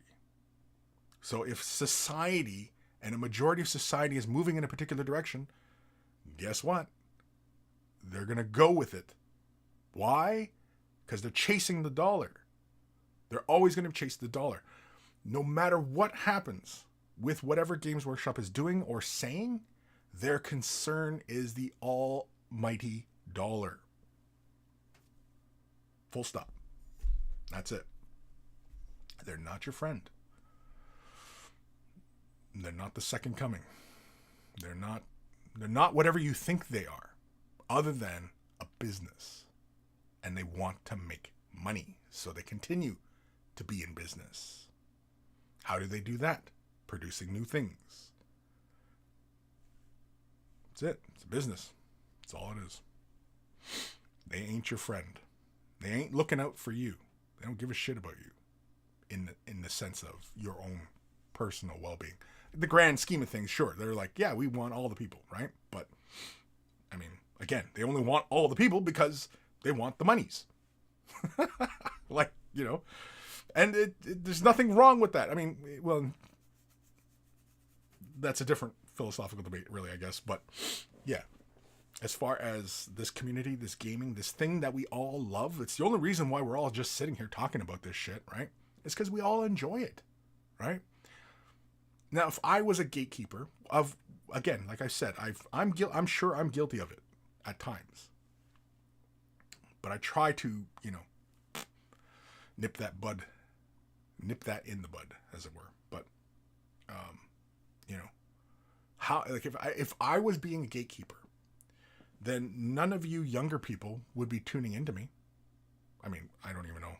My analytics gives me, like, roughly a rough estimation about, you know, a majority of my audience. And most of you are in that early 20 and late 30 age group. That's where a majority of you guys are.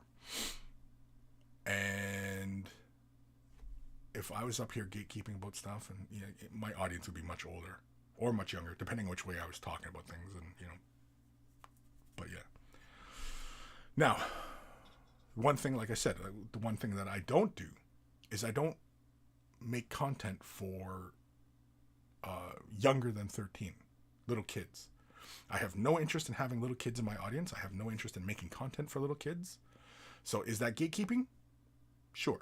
I prefer to have grown-up attitudes around me. I prefer to have grown-ups around me as opposed to little kids. Not that I have a problem with little kids. It's just I like being myself in these kinds of interactions. And when there's little kids about, I feel like I have to put a filter on, right? But if I'm talking with adults, I don't wear a filter. Why? Because we're all fucking adults. I realize, but yeah.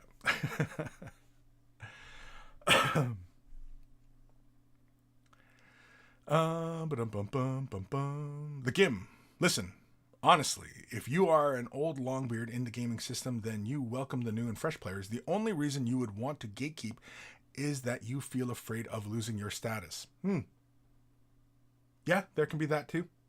Yeah. Yeah, I can see that. That's a good point. Because for some, yeah, it would feel like and I can see how it would feel like a status thing. You know, being the old veteran of the group. Everybody kind of looking up to you and, you know, yeah, I can see that.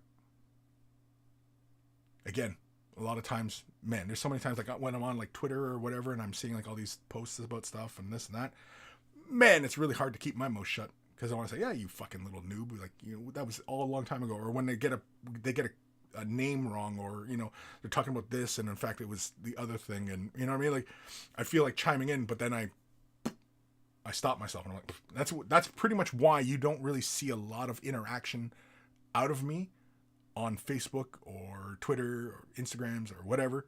It's probably why you don't see a lot of interactions. Discord, because again, it's all grown-ups, and you guys are already pretty familiar with the kind of bullshit I spew. So yeah.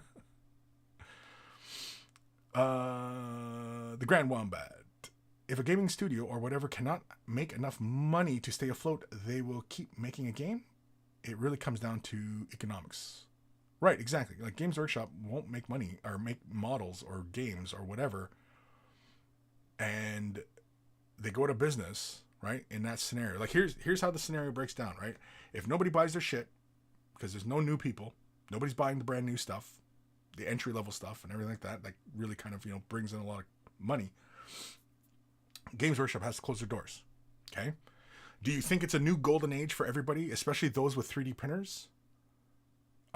That we're just going to continue on, getting models and rules and games and playing. Well, we can still play, but getting new things and updates and consistency? No, you wouldn't. Because first of all, you couldn't produce those models legally because the company still owns the IP. It's still their IP. So you couldn't produce models legally because you get fucking sued out of existence, right? So, and especially if you were trying to make money off it, yeah, you definitely would get fucking sued. And rightly so. I mean, like, if I had IP out there, of which I do, and somebody was using it illegally, fucking right, I'd sue them out of existence. So it's my IP. It's my intellectual property. Don't fucking touch it. But that's capitalism. So, Scott Radom. It's no different than liking the little bar on the corner where you can always get a seat. Nice and quiet, nobody will bug you. One day it closes and it turns into a place that isn't so quiet anymore. Right. But I mean, that's the changing times, man. And the times are always a-changing. Nothing's fixed. It might seem like some things never change, depending on where you live. I mean, if you live in a vacuum, well then, yeah, I mean, nothing's going to change. While the rest of society moves forward, you're still in the past, kind of thing, right? Evan Belleau, who dares summon me? Huh? Grand Wombat, I love tabletop gaming. It's a wonderful thing, and seeing so many new people, it warms the old heart. It makes it thrive and expand and find new life. Yeah, definitely. I mean, like, that's what's going to keep this moving forward. It's the only reason why there's new models, It's new customers. And yeah, the new customers will come in. They might only stick with it for 6 months and then sell all their shit and move on to something else. Yeah, that might happen too. That's fine. Because it's that person's journey. It doesn't mean they're a shitbag. It doesn't mean that they're irresponsible, or it doesn't mean anything. Because again, it's their life, not yours. Why the fuck are you taking a big interest in what they're doing, right? It's not your life, and you have no say over who or whatever comes into this hobby. You have no say. You have no say. It's not up to you. Because it could just as easily have happened to you.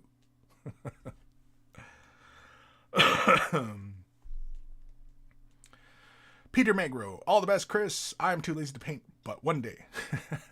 Sophie, is Druchii Violet good for doing bruising, as I'm painting the McFarlane talking one Necron leg. The McFarlane talking one Necron leg, and put some crimson wash in the recesses of the skin and thinking some bruising around the recesses. Yeah, Druchii Violet, yeah. Thin it down a bit and build up to your desired effect. Even with whatever other wash you're using to create the crimson around the edges and stuff like that. Yeah, even Druchii Violet, thinning it down just a little bit. You can use water or medium. use your fine tip brush, and you can draw in little veins. And for doing simple little veins, just think of like a tree, right? So you start a little branch and just go down to the trunk. Just make a little branch. Don't go too many. For veins and stuff like that, I often do like little two-tong fork kind of thing, but like squiggly. And so it'll be like kind of like a Y. So like I have a couple of things coming in and come into a central one, and then that squiggles its way in. You know what I mean? Like, don't make too complex a vein, because then it just looks weird. Unless, of course, you want it to look really weird. But yeah. But Druchii Violet, yeah, it's a good way of making kind of a bruised, kind of necrotic type of flesh. I guess it really depends on how fresh the flesh is on the flayed one. Did he just slap it on? Did he just Hannibal Lecter that on him? Or has it been dangling off him and it's rotted and there's flies buzzing around? And, you know what I mean? Like, it's like Terminator, the first Terminator movie, where he's got rotten flesh on this, metal endoskeleton, and you know what I mean? Like that kind of thing. It's whatever way you imagine it. So yeah, but Druchii Violet, yeah, definitely will get you there. Yes. But I would thin it down just a little bit. The Grand Wombat. I like how you say that GW is not your friend. That mentality applies to any business, and I'm glad you mentioned it. Assuming that a business will cater to you alone is not wise. Create your own appeal. Yeah, exactly. GW is not your friend. They're a business, right? They're not looking out for you. They have no idea who you are. Not that they need to. And you thinking that Games Workshop should know who you are, that only speaks about your ego. And yeah, so it's, it's a business, man. It's just like anything else. Like McDonald's. Do you really think fucking McDonald's gives a shit who you are? Obviously they don't, because they fucking sell garbage. So just saying, like, do you really think Ronald McDonald is out there being all woke?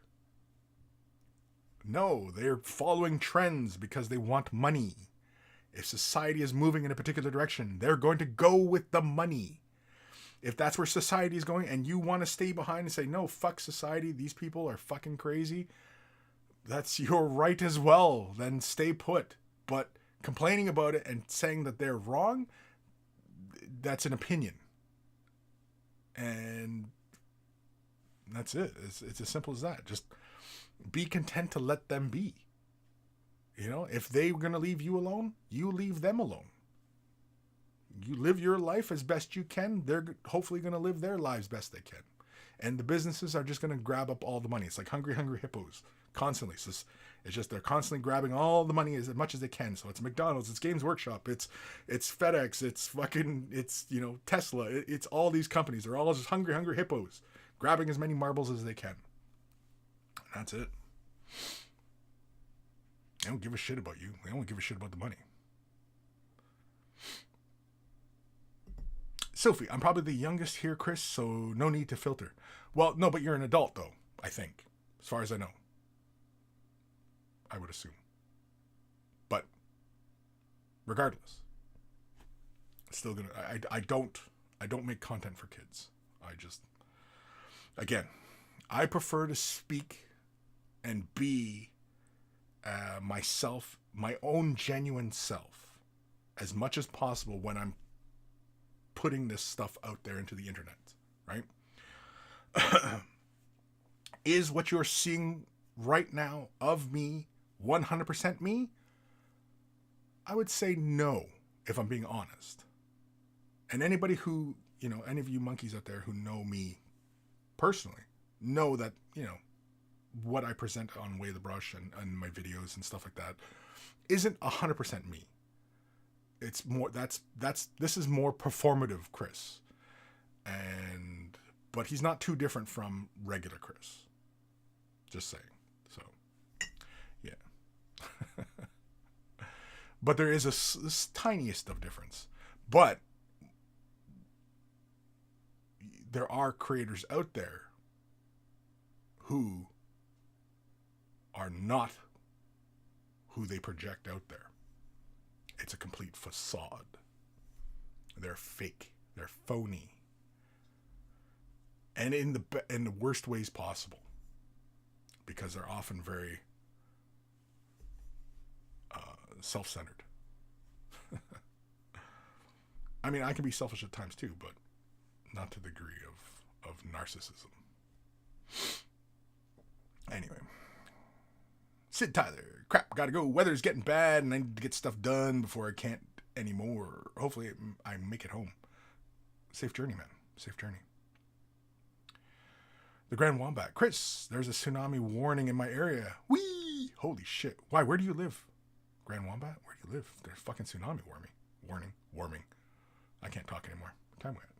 Holy fuck, there's 23 minutes left? Good God, I haven't even gotten to Instagram yet.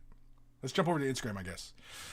Jobless Left Nut. We know you don't like young people.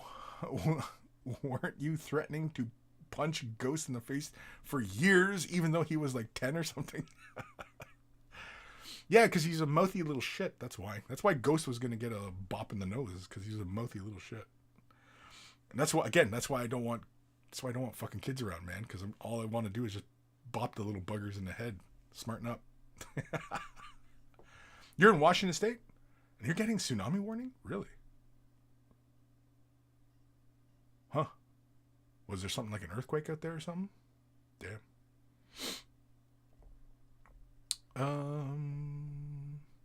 Gail B. I'm only 20. Y'all are probably way older than me. Yeah. I according to my analytics, you're about in the middle, Gal. You're about in the middle. Or no, you're off the middle. You know, because it's more of the mid-20s to later 30s. That seems to be about the majority of you. That's the average. So when we're talking averages. But anyway. Nathaniel, 42 by March this year. Yeah, so he's an old cat like me. Ghost. Hey, I'm not 10. I'll be 20 in a bit over the next 2 weeks. Yeah. No, but like when you started tuning in, though, I think is what Jabba's saying. Is that when you were first hanging out, you were much younger, because you've been around for a long time, Ghost. But yeah. Kenneth Scott, actual boomer. Yeah, so you're probably what, in your 50s, bud? Yeah. That's fine. I like Grand Wombat. The age is relative. The one line I've always been a fan of is you're as old as the women you feel.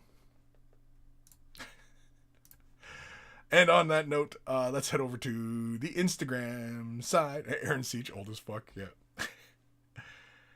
I don't have a theme song for this, so Instagram. George, being old is a state of mind and body. Yeah, I agree. Let's go this one. Yeah, we'll stay with this one. This one's all right. All right. Yeah, some dickhead posting about his conversion of a Wraith Lord. I took some pics. It's just the bare plastic. Somebody thought that was actually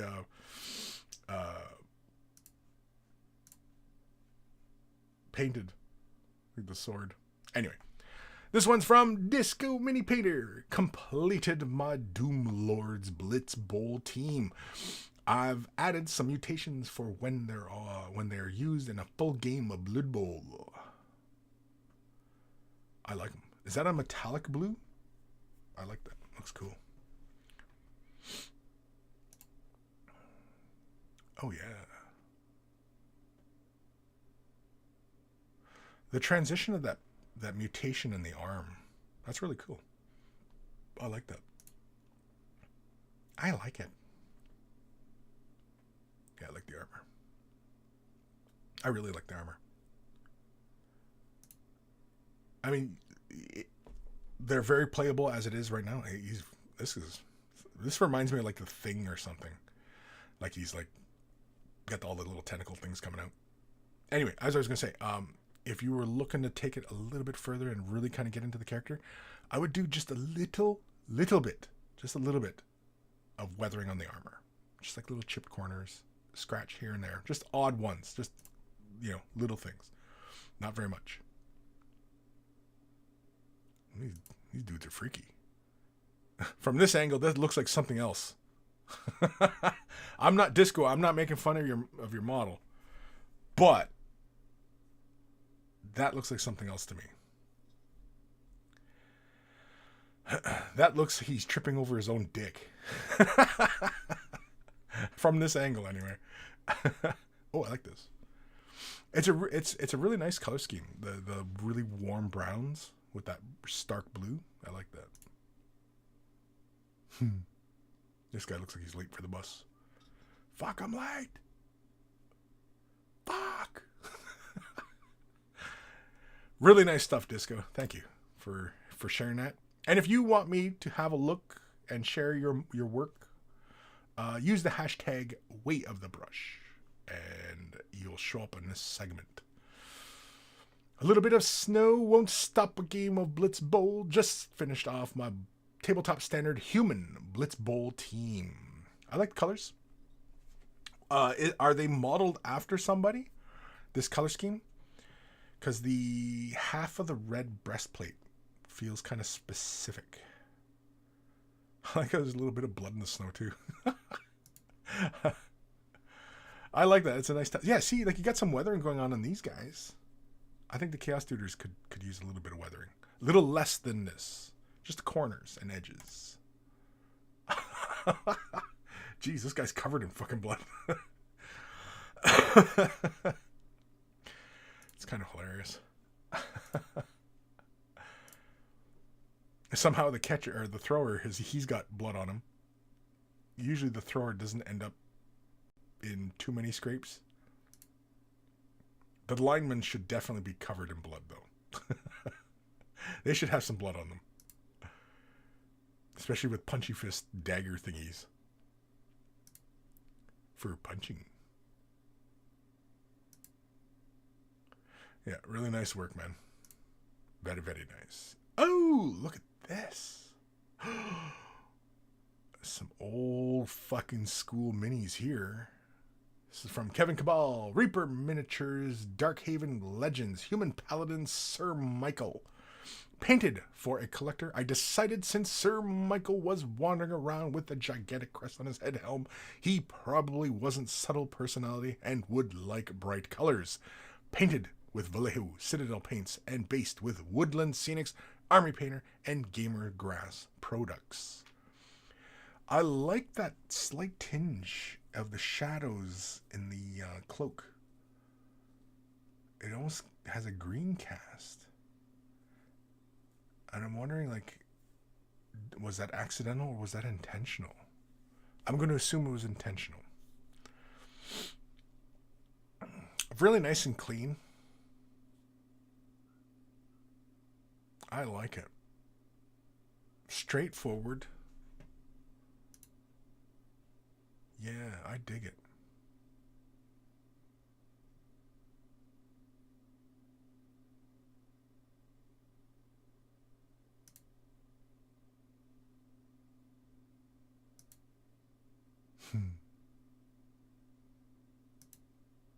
Yeah, I like it. Really good stuff.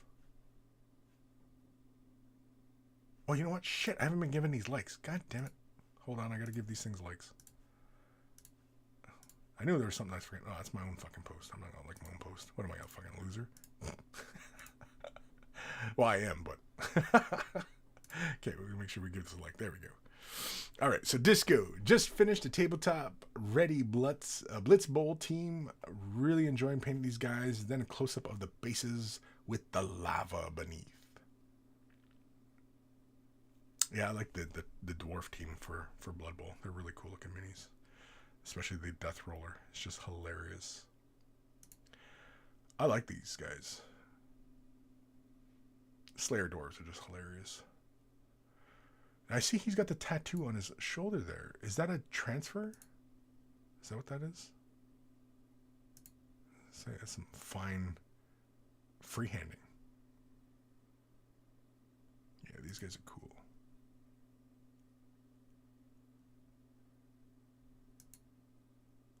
Huh. Yeah, those are all transfers. Yeah, I like the bases. I like the crackle. Oh, I see what you did. Yeah, you laid it down like a bright color, like yellows and oranges, and then put the crackle media on top and give you that lava-like crusty look. Very, very cool. Mm-hmm. Yeah, that's good. Geo painted. Work in progress. 3 river trolls. Let's give that a like. Did I give the last one a like? I did. So some river trolls. Nice work on the flesh, on the lighter values. I like that little gradient you got going on with the belly. Yeah. I like the colors. Are you planning on blending those the turquoise values towards the flesh, or is it going to be like that, like as we see it? That's very cool, though. Thank you, Gio, for sharing that with us. Yeah. Keep us up to date. Wannabe painter? New Year's, same project, new post. Another squad of Russian troops for my bolt action army. Tried to make them look like fresh guys without any battles so far, or battles seen so far. I'm really pleased with the muddy forest base, as is often seen on the Eastern Front. Now, onto another squad. Yeah, I like these guys. I like the figures for bolt action. It looks like Elmer Fudd or something. But I don't think I like them enough that I'd get into the game. This guy's face, expression on these faces. He's like, well, what do you want from me? What do you want? With the Russian accent, though.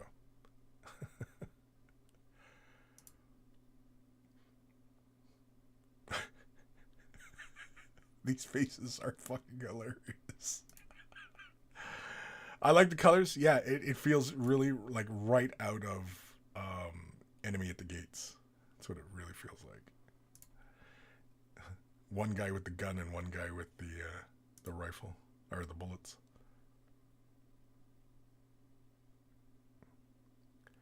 Good stuff. I like them. I like the bases. Yeah. Yeah. It's really straightforward. Somebody showing their paints? Oh, it's just somebody showing their oils. Here, this might trip them out. Weigh the brush like their post. Wannabe painter? Oh, we already seen this one. Did we? Okay, we're all caught up then. Yes, we are caught up. Cool. Okay. Thank you, everybody, for sharing those. And if you want to have your post shared and a quick little discussion about, feel free to use the hashtag way of the brush. Please and thank you. Any quick comments here? Kenneth Scott, you're 61. So you're old balls. Gel, holy fuck. Nathaniel, my mind 27. My body says it's 113. Oof. Ghost of Starman, fair point. I was probably about 12 or 13 when I started watching. First time I sent an email, it was about 2016, so would have been 14 then. Yeah, so you were a young fella. There's been a few cats that have been really young. Well, Aqua and you yourself, probably the latest, young folk. But I remember, there was a young fella, Pony, from, I think he was from Germany. I haven't heard from that kid in a long time. He's probably moved on to other things, life, school, whatever. Doesn't really matter, again, right? And if I was really all about gatekeeping, to bring the conversation back a bit, if I was really into gatekeeping, these people wouldn't have come in. Like even Ghost. Like Ghost would have not felt welcome. That's the biggest one, right? Because gatekeeping makes people not feel welcome. That's the big one. That's the big problem with gatekeeping, right? Is it makes people not feel welcome. And you want people to feel welcome. Even the shitbags. You want them to feel welcome. But once shitbags start acting like shitbags, then they get kicked out. So either they get kicked out, or they force themselves out, or they lose interests, or whatever. But usually the shitbags do not stick around. Everybody who genuinely loves this stuff and has a real passion for it for the community and for the hobby itself, for the gaming, for the lore, for the painting, they stick around. And those are the people that you want to form genuine connections with, because they share your passion for this. So why would you want to exclude anybody who potentially is just as big a nerd as you? Like, I don't understand that kind of mentality where you would want to just no. This is all this whole hobby is all about me. It's all about me. This hobby's for me. That doesn't make any fucking sense. Like, how off your rocker do you have to be to have that kind of thought that no, this is all about me? Very, very selfish. Dark Commission, 56 in March. Generation X sounds cool and sexy, like me. Well, I was born 75, and I think that's Gen X. I don't know. I'm pretty sure. The Gim, excellent, comma, Jabba's left nut on the Wraith Lord.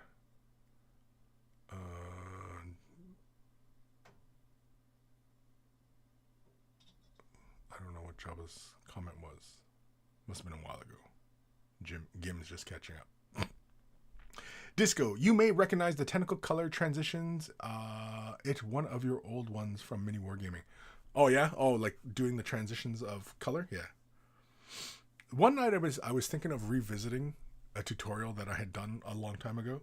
Was the transitions of metallic to an opaque. Those were really fun. Those worked really well with a lot of chaos models, like Possessed, right? Where you have, or obliterators, chaos obliterators, right? Where you have the gun and you could see the barrel, but then it would transition into flesh and stuff like that. Yeah, even like the Hellbrutes would be a good example of that, where you have metal transitioning into flesh. It basically ends up just kind of looking a bit like in T2. Remember when when the Terminator is looking like the foster mother, and the arms are like big blades, and you see how like they look like chrome, but then also transition into flesh. It ends up looking something like that. So yeah, if anybody really wants that look, well, maybe I'll redo that tutorial.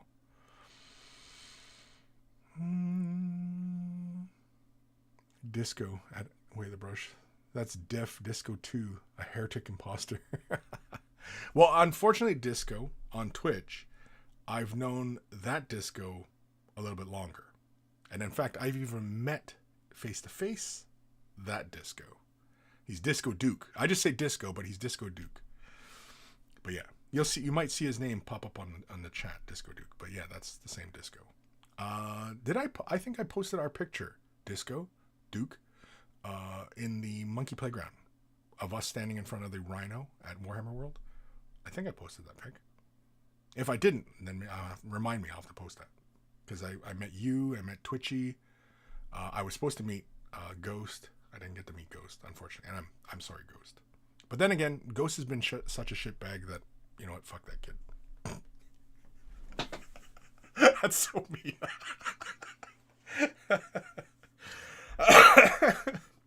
I still actually genuinely feel bad, because he was hanging around, and I was, supposed to meet him and stuff, and I just could not. It was just, yeah. One day I will make it back there somehow, some way, or unless you want to come on this side, or yeah, phrasing matters.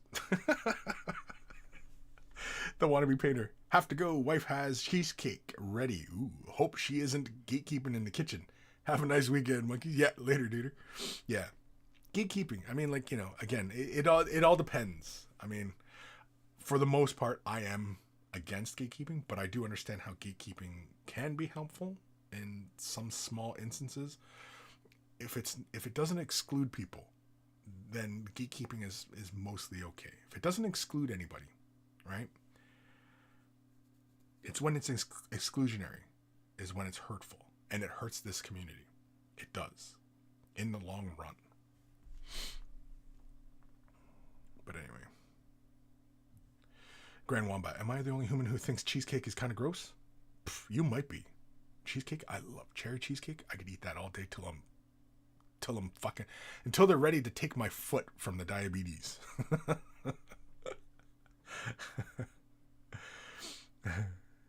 Ghost, LOL.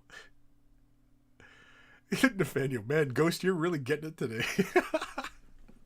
It's always fun to pick on Ghost though, because he's such a good sport about it. So that's why I throw jabs his way, because I know he's a good sport about it.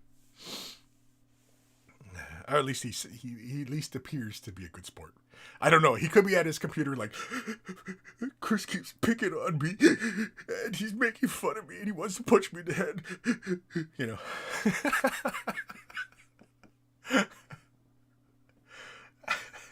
Now making Ghost look like a big bitch. Gelby, your mother was a harlequin and your father smelt of heresy. That's harsh. Some harsh words there. Ghost of Starman. I do plan on coming to Adepticon or something like that at some point. Still gotta wait another year before I can drink in the States though. Oh yeah, that's right. States is 21. Yeah, see, here in Canada, 19. In Quebec, it's 18. In the States, I think most states are 21. I think there might be a couple that might be like lower, maybe higher. I don't know. Every state is different, right? Every state in the United States is basically like a little country unto themselves. So it's all state by state. Check your local state laws. The Gim. Kris is on Ghosts. People to kill before I go list. Yeah, never let your enemies outlive you. Wise words. Never let your enemies outlive you. Hail Boop, your mother. Ha, got him. Got him now, crack Kris. Yeah. Ghost. Yeah, I've actually gone through like 6 monitors from punching them out after getting pissed off. And just smacking his monitor. That's funny. Nathaniel, Germany, wine and beer at 16, harder spirits at 18. Really? Oof. Yeah, this side of the planet, I don't think this side of the planet could handle drinking at 16. Like wine and beer, which is the very common alcohol around here, that you can only have at 21. So I'm sure in Germany, I'm sure that sounds really, really strange, right? And I know, like, I don't know how true it is, but I know, like, they talk about, like, in France, how even, like, young children can have a glass of wine with their dinner and that kind of thing. Like, even that on this side, unheard of. You know, a little sip, maybe. During Christmas. You know, that kind of thing. But, yeah. Drinking age at 16? Ooh, no. People here are just too irresponsible. Too irresponsible. The Grand Wombat. I drink water, tea, and vodka. I drink a lot of tea and water and coffee. In fact, I need coffee. Not a lot of vodka though. You know what? Vodka. Like, I mean, I don't mind vodka. I have drinks with vodka, but vodka is not like one of those alcohols that I'm like, yeah, I need some vodka. Blah blah blah. You know. Not that I do that anymore, but you know. But whiskey, yeah, I can do that with whiskey. Easily. To my own detriment. Hail Boop. In general, in the U.S., it's 21 to talk in and purchase alcohol. The laws for drinking at home under supervision can vary, but in general, 21. Yeah, so I thought there was like 1 or 2 states that had a lower drinking age. And I thought there was one that had a higher drinking age. Maybe I'm wrong. Well, I'm most likely wrong, but yeah. Anyway, Nathaniel, France get a glass of wine at 12 at dinner. Yeah, so 12-year-olds can drink wine at 12, yeah. 12-year-olds can drink at 12. Yeah, that makes sense, right? I can't talk anymore. Hail Boop, I'm having a vodka and tonic because I ran out of gin. Yeah, gin and tonic, a little lime. Yeah, it's been a while since I had that. Yeah. Man, they're going to take my foot. They're going to take my foot. Sophie, bet you were an underage boozer, Kris. Oh, Sophie. Oh. Yeah, see, this is, see how you know when you're genuine is that when people can infer things about you accurately. And so, yeah, Sophie's not wrong. No. I was drinking... 15? Yeah, 15. 15 is pretty much... I mean, I 14 and 13, you know, I had drinks here and there, but never to the point of, like, drunk. Yeah, that was occurring at 15. Even got myself into a lot of trouble at 15. 15 and 16. 15 and 16, man, were some fucking troubling years. But yeah, Sophie, you're not wrong. You're not wrong at all. Orgasmatronic. What is your favorite whiskey? My favorite whiskey? Man, it's a tough one. The common ones I drink the most are Bushmills, regular Bushmills, but I love Bushmills Black and Jameson. Those are the ones I drink the most. The ones I will drink the fewest, and in fact I probably won't drink, even if offered I won't drink, is like Canadian Club. That one I can't drink. That one, for whatever reason, Canadian Club, whenever I drink that, it feels like it's opening up wounds at the back of my throat. It feels like there's razor blades going down my throat.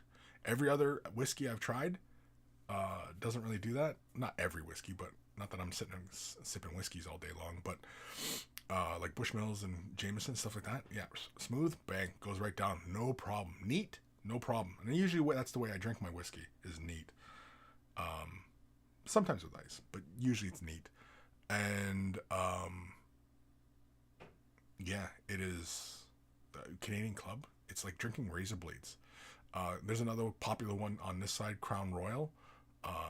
It's all right. I got really wrecked one time drinking that. So, and same with Jack Daniels. And yeah, the smell of them, I can drink them now, but say 10 years ago, yeah, it just would bring back memories and stuff. And no. Grand Wombat. Most dark alcohols make me very ill. I do love good beer, yeah, though we have some wonderful craft breweries. Yeah, see, and the thing is like when I got to visit Warhammer World, man, like drinking their beer was a lot of fun, you know, especially because it had good, you know, Warhammer-y names, right? But yeah, it was really good. But yeah, as far as craft beers, I could take them or leave them. And beers, usually these days, I only drink very light ones, like Corona beer, not the fucking pandemic. I do like Corona. For whatever reason, I can drink Corona, and my blood sugars don't really spike. But I could have, like, you know, other beers, and for whatever reason, my blood sugars will spike. And yeah, but Coronas, for whatever reason, don't have. There's not any really.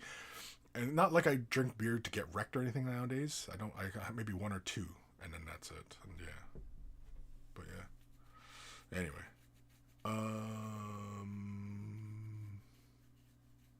Scott Radham, Canadian Club. That and 5-Star were great when I was young and poor. Also, Smirnoff Blue Label had more alcohol for the same price. Those were the days. Yeah, oof. Yeah. When we were kids, Scott. Did you ever drink Triple X? Did you ever drink that? It's a fucking sherry. Oh my god. There was no hangover like a sherry hangover. Ugh. Again, when you're kids, you're just drinking whatever, right? So it sounds really bad now. And for some of you who don't drink, that sounds just fucking god awful. And technically it is god awful, but yeah. But yeah, Triple X. It was a sherry. Buddy turned me onto that one when we were young, and I vowed, like, after a couple times, it's like, fuck, we're not doing that shit anymore. We'll drink proper whiskeys. And then we got into Bushmills, and yeah, it was Bushmills all day. Just drink that straight, you know. It's so good. Yeah, it's dangerous how tasty that is. Then really got into Jameson, and Jameson's just wonderful. Yeah. Anyway. Gail B, you ever drink 90 proof Wild Turkey? No, I've never really, no. The hardest one I've ever really tried was absinthe, and that one I've drank how it's recommended to drink it, and then just doing it like a shot, and doing it like a shot, no. Drinking it as the traditional way of drinking it is much more palatable as opposed to just slamming it like a shot. Oof. Oof. Adam Cabell, PBR all the way here. Blue ribbon, yeah. Oh man. Hail boop. Kris out here drinking and the snot of people who had Rona. Yeah. Oh yeah. Scott, no, I never had sherry shakes ever. Wouldn't know anything about vomit tasting like gingerbread and bleach. Oof. Yeah, Triple X. Yeah, when yeah, that one awful, awful. Adam, when I was a teen, we got some Mad Dog 2020s. That was good. Ooh. Dragnar Drake, For Loco is the worst drinkable thing I've willingly paid for. For Loco, I don't know. I'm not familiar with that one. Yeah. Gal B, my papa let me try wild turkey once, and I cried. Nathaniel, by the way, Kris, did you do emails? No, I was about to do emails in like a quick second here because we're 8 minutes OT. The Gim, the worst drink I ever tried was something called Barbarian Cola. Not sure what the hell it was, just drank it and get drunk. Barbarian Cola? I have no idea what that would be. Yeah, that sounds awful. Yeah, honestly, all this talk of like what we drank back in the day when we were kids, I can honestly feel that phlegmy, goopy mouth pre-throw up. I can feel that right now. Especially when we started talking about Jack Daniels. Oof, man, Jack Daniels almost killed me once. Literally, yeah. Anyway. All right. Let's do a fucking email. We got quite a few actually to do because yeah, it's been about 2 weeks since we did a show. If you're wearing headphones, turn them up or down because here it comes.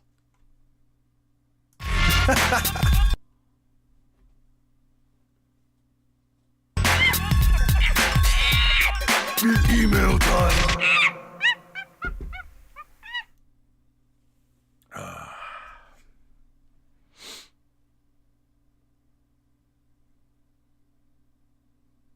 Is this still going? No, I think it's done. I was waiting for it to stop. I was looking at the wrong indicator. I was watching my mic because I can't hear it, so I was watching the little graph there. And anyway, this one's from our good buddy Brandon, the B-Man. Hi. Been a busy few months renovating a property and selling it. I've been slowly working on Wormspat for months. I set a deadline for myself to have him done by the end of the year. I'm happy with how the flesh and armor came out, but the weapons and horns, not so proud of. I took liberties and shortcuts because I was getting bored of working on them. Merry Christmas and Happy New Year. And Merry Christmas and Happy New Year to you too. The B-Man. Oh shit, he sent this Boxing Day. Jeez Louise, I'm way behind. Yeah, this was Boxing Day he sent this. Anyway, so let's have a look. So he's not happy with the horns and the weapons, right? I do like the armor. I'm not sure what he's not happy with the weapons. And the horns? I think you could have fixed... It's an easy fix. Just take something like a brown contrast for the horns. Something like snakebite leather, Sigor brown, any of those browns. I'd use snakebite leather. Snakebite leather is a really great color. Thin it down and just create some gradients towards the base of the horns and just get that slight gradient. As far as the weapons, I'm not sure what you're not happy with, as they look fine to me. The horns, yes, I think I get what you're not happy with. You want that more gradient in there. Yeah. See, like for his horns, right? You want a little bit more of a gradient towards the base where they come out from his head. The armor and flesh, yeah, they look fantastic. The flesh on this guy's really good. I like that. Hard to see the weapons, but they look rusty and everything like that. Like, I'm not sure what your problem is, man. I'm not sure what your problem is. Because these guys look really good. I like them. Yeah, I mean, like, I can see why you might not like your the horns, but I'm not sure why you don't like your weapons. It was the weapons he said, right? He said the horns and weapons. Yeah, I like your work on the cloth on this. Little bits of blood. Yeah. I like the little spots of color here and there. Keeps it visually interesting, especially with such a neutral palette, like with the cloth and everything, which is good choice. I think these are good choices here. Yeah, I think it's just a little bit more contrast on the horns. Again, I can see why you're not happy with your horns, but again, I'm not sure why you're not happy with your weapons. Yeah, I like even the dirtiness on the base of the cloak. Yeah. Another angle for this duder. The green looks really good. I like how you like it looks like almost like a stippled highlight. I don't know if that's intentional or not. I'm going to assume it is. Yeah. I like it. Just more angles. Yeah, I'm not sure what you're not happy with your weapons. He said weapons, right? I'm not crazy. Well, I am crazy, but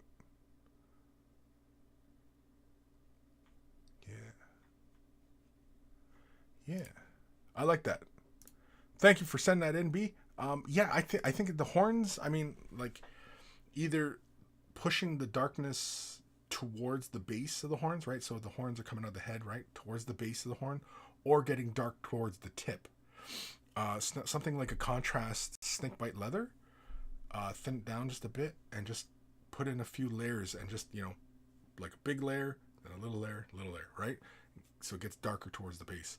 Just increase that contrast. It might be that level of contrast you're not liking. But as far as your weapons, it was weapons, right? I'm sorry, I'm reading the email again. You like how the flash and the weapons and the horns. You're not proud. I don't know what you're not happy with the weapons. The weapons look fine to me. They're the rusty and yeah. You might have to be a little bit more specific, I think, bud. What you're not happy with, because I think they look fine on all of them. So I'm not sure. But the horns, yes, I get it. But yeah. No. But thank you, B-Man, for sending that in. Awesome stuff. Anything pressing in the thing? The Gim. I like the corroded armor on these guys. Yeah, I like them too. Dragnar Drake. I don't paint nearly this good. No. Just keep practicing, right? You'll get there. Don't beat yourself up. Everybody is at various levels. So, and if you truly want to get better at painting, just keep painting. You just got to keep painting. That's all it is. It's really, really, really straightforward. Just keep painting. Just keep painting. Just keep painting. La, la, la, la, la, la, la. Anyway, next email. There we go.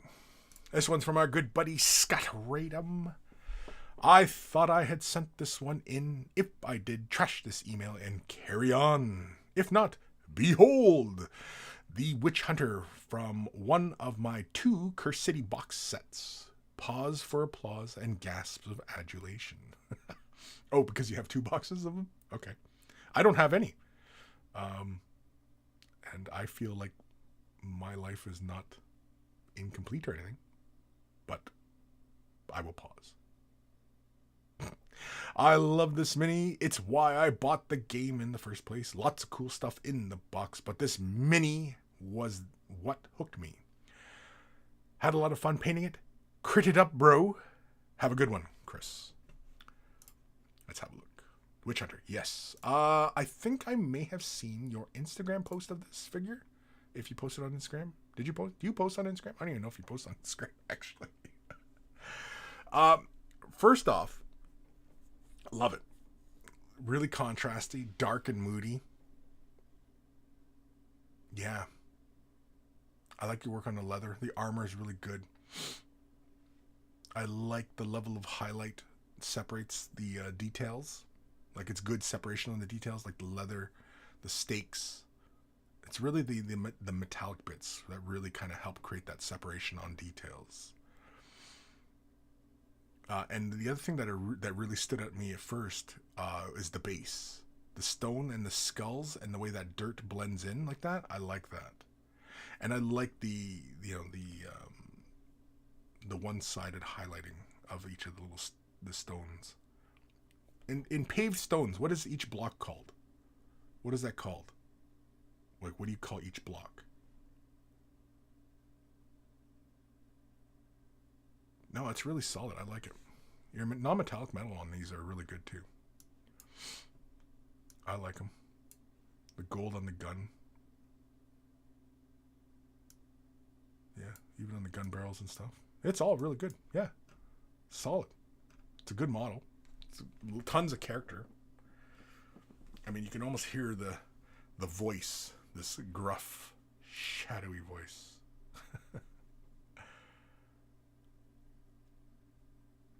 Yeah. Anything that stands out to me as far as like, you know, improvement or anything like that? Nothing really. No.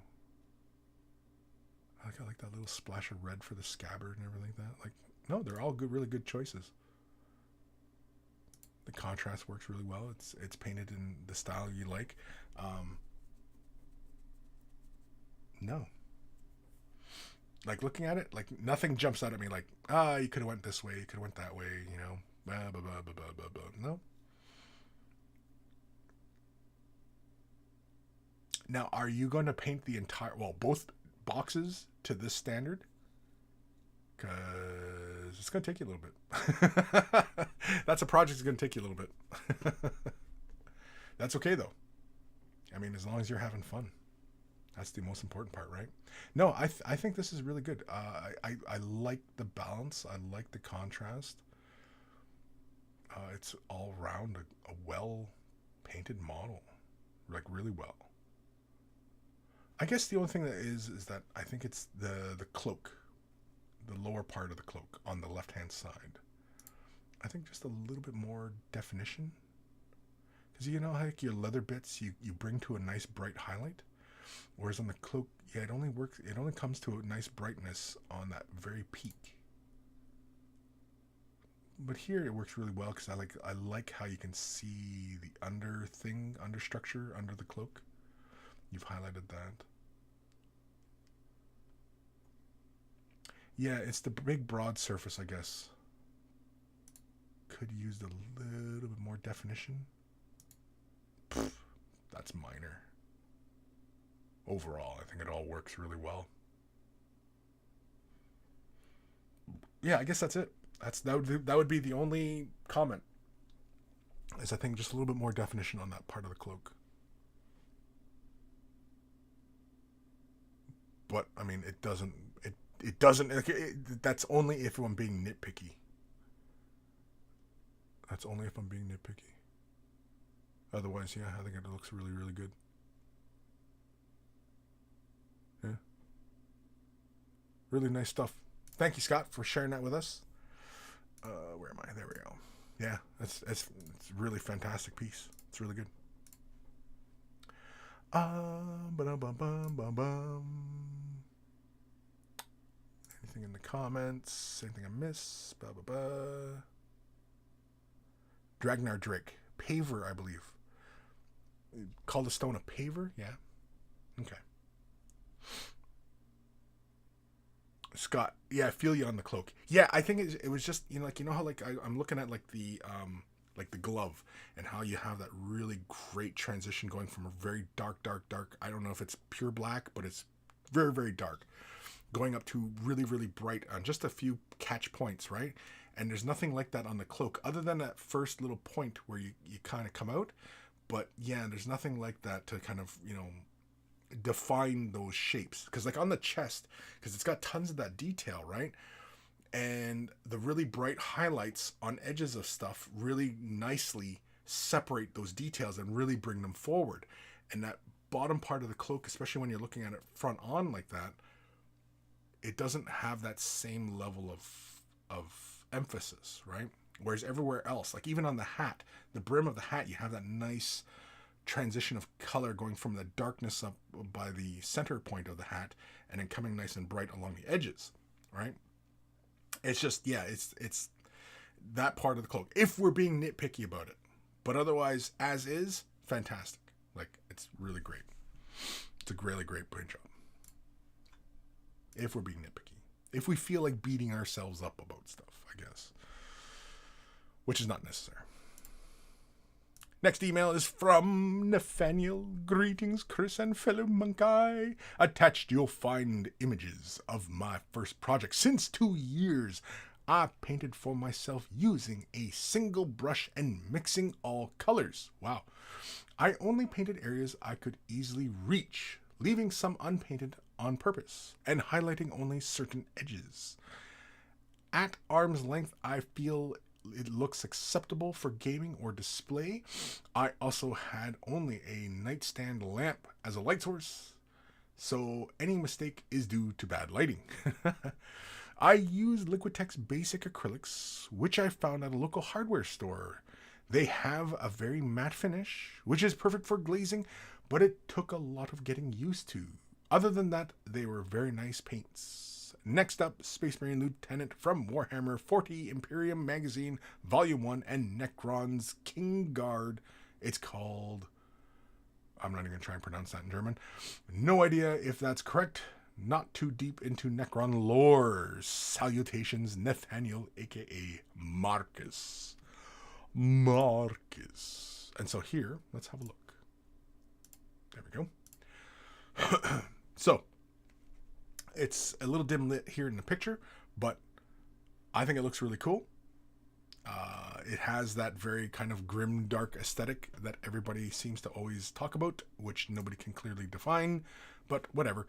I like your transitions of the blue on the shoulder pad. I like that you just basically went for it as far as, yeah, I'm just going to grab some fucking paint. I'm just going to paint this miniature and just, do it. I like that. And, painting what you can see, yeah, I mean, makes sense. It's the most efficient, right? Like, why spend a lot of time on a detail, like, for example, in behind the shoulder pad, right? That there's a little empty space in behind that shoulder pad, like on the torso. You don't see it. So would you need to finesse the details there, and you're going to slap a shoulder pad on and obscure that detail? Like, you know what I mean? So it makes sense to only concentrate on what you can see. And that's good. I like your blends there on the shoulder pad and the elbow. I really like it on the hip armor plate. I like that. Yeah, I like it on the bolt gun. I like how you went for that directional type of highlighting, kind of like what Scott does all the time. I'm sure there are many painters out there who do go for that kind of directional highlighting. It's a bit like how Richard Gray paints.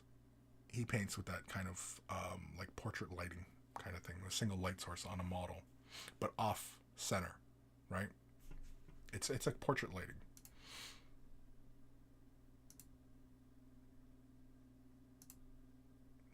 Yeah, I really like that there. On the hip guard on the armor. Yeah, I like that. That hip plate, whatever. I don't know what that plate of armor would be called, but yeah. I'm not an armor guy, so I couldn't tell you what that hip armor would be called. What would that hip armor be called? Any of you armor nuts out there, tell me what is that hip armor called? Not the thigh pad, because that's a different piece, right? It's because those pieces on the Primaris armor, that hip, what is that big plate called? Because it feels like it's like supposed to be separate, right, from the rest of the armor. It's kind of like just this protective bit of armor. I don't know. Fuck. I'm saying armor a lot. Anyway. Thank you, Nathaniel, for sending that to us. Any comments, critiques, or anything like that? No, I think it's fantastic. Keep painting. I mean, it's been a while since you painted, so you're kind of getting back into it. Yeah. Bravo. Please send more of your efforts. And, I mean, was there anything there that you wanted to, that you felt wasn't quite where you wanted? I mean, all I see is somebody who needs to get back into it, and just a little bit of neatness, right? Just concentrating a little bit more on defining those edges. Like, for example, like the trim, there's that harsh shadow between the trim and the shoulder pad. That could be tightened up a bit. It's really, that's it. It's just a tightening up of the details. But otherwise, I think it looks good. Yeah, that's really it. It's just tightening up the details. Yeah. I'm still looking at them. And yeah.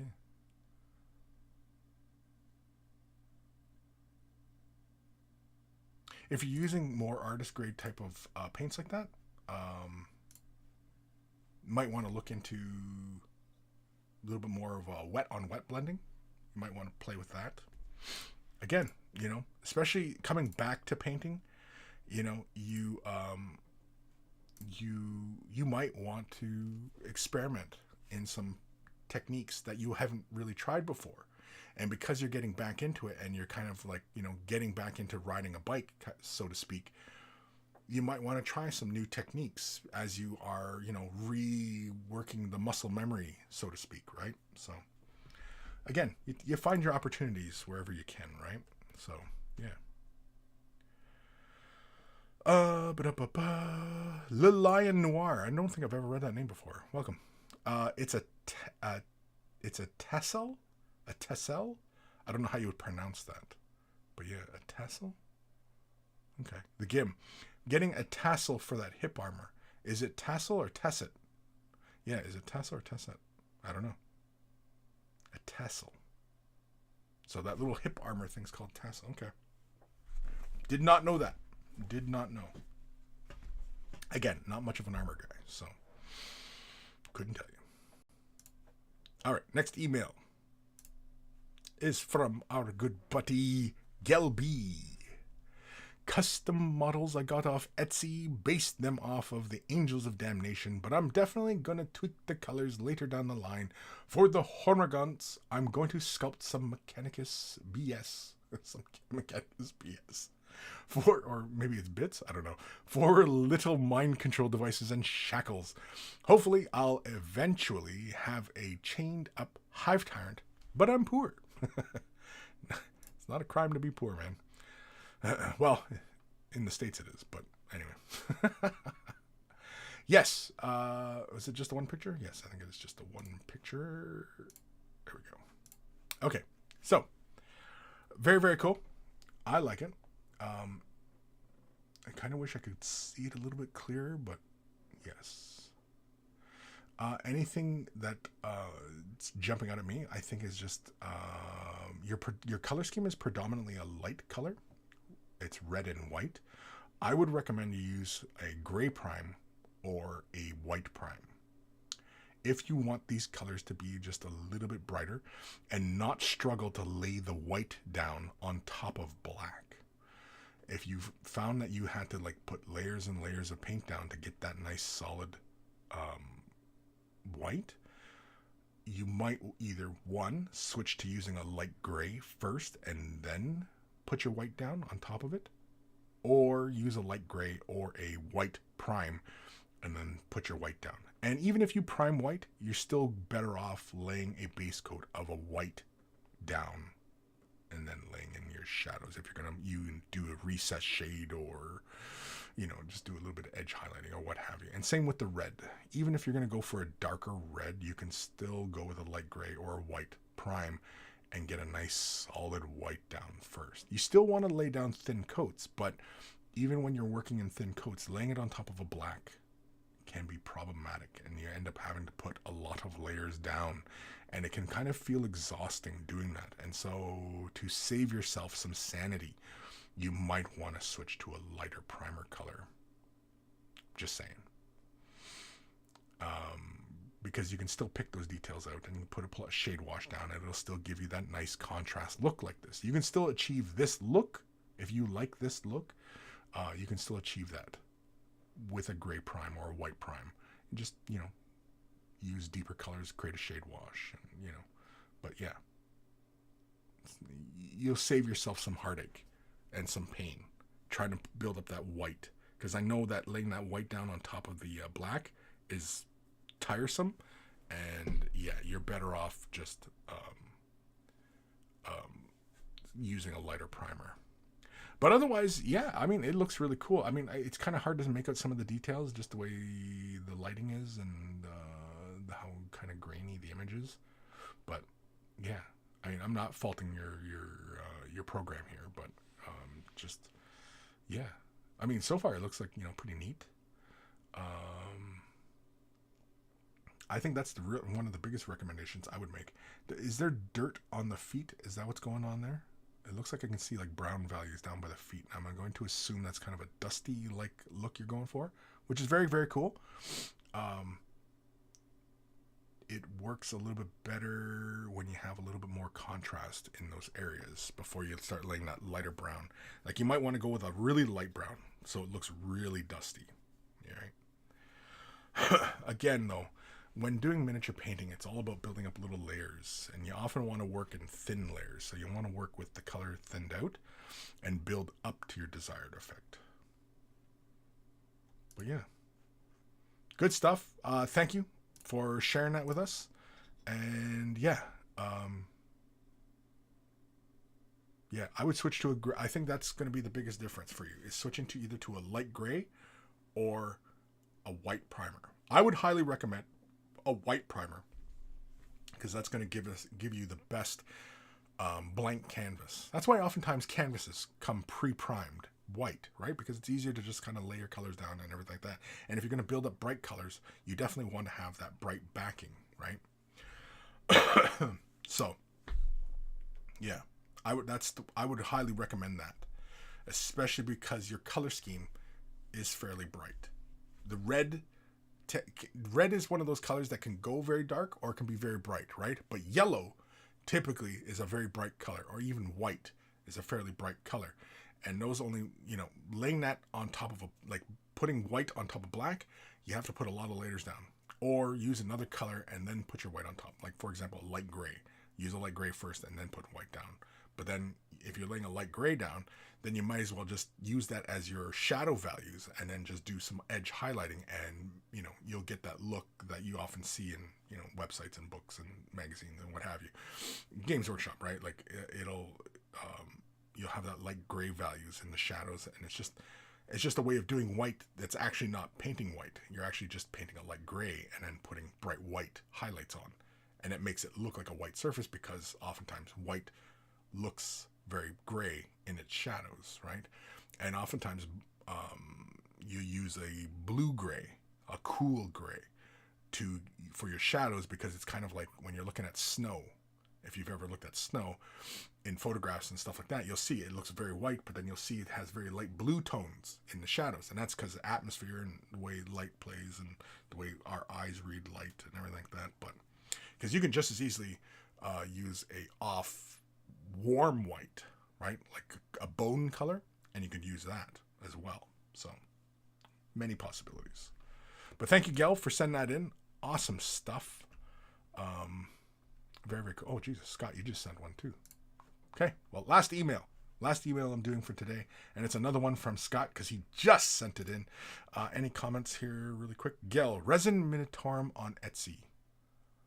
Oh, you're answering somebody about your where you got the figure? Gotcha. Also, the camera is ass.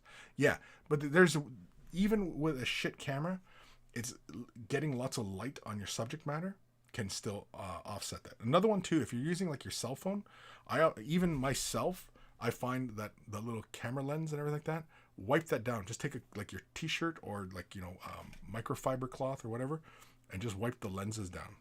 And that'll help alleviate image quality, because that can affect how you're, if you take pictures with your cell phone and you find that they look fuzzy or kind of grainy, yeah, it's because your lenses are a little bit dirty. Wipe those down. And then, of course, the next phase is making sure you got lots of light on your subject matter. Yeah. So if you don't have really bright lights, go out in the daylight. Even on an overcast kind of day, it's fine. That light will cast a much better light on your subject matter. The Gim. Kris, you're Wraith Lord. You forgot to drill the gun barrels. That's not acceptable. Well, it's work in progress, so I'm not done yet. So I didn't forget anything. Nathaniel, for red, you could prime green and build up to a brown to a red. Yeah, you could. And that would create some very interesting looks. There's many ways you go about it. Same for like yellow. Which is why I think a lot of people really enjoyed using like a pink or a red or even a magenta for yellow and building it up, because it plays with that and it creates a nice deep tone for the yellow values. Yeah. But yeah, you can totally do that. You can go with a purple and build up to a yellow. You can go with an orange and build up to a blue, or vice versa. You know what I mean? Like you can, colors you can play with, and it'll give you various looks and achieve various designs and appearances and different vibes, which is why I like using like a red for shading orc flesh, because it just looks really cool and it gives you really interesting values. And it's not just simply just adding a darker green, just adding black to create a shadow. You can actually use the opposite color, right? Again, once you start getting used to color theory and how colors interact with each other and how they look next to each other and even transitioning through each other, yeah, it's, it really opens it up. The Gim, Eldar are just not acceptable. Do you have time to speak for the greater good? You're going to show up at my door? I'd like to talk to you about the greater good. Gail B, thanks a million, Kris. Awesome to hear feedback from the pros. Yeah, no problem. I mean, and, yeah, don't be afraid to put yourself out there, especially if you're wanting to, improve on your painting and stuff. And, of course, the biggest bit of biggest bit of advice I can offer is to just keep painting. Keep painting. Keep going. Do not be afraid to make mistakes. Do not be afraid to fail at this. Because when you fail, that is a learning opportunity to expand your knowledge. It's a good thing when you fail, because that means that you're getting closer to finding the right path, the right answer, the truth. You're getting to the truth when you find lots and lots of failure. That's a good thing, because it means you're getting closer and closer to refining and perfecting.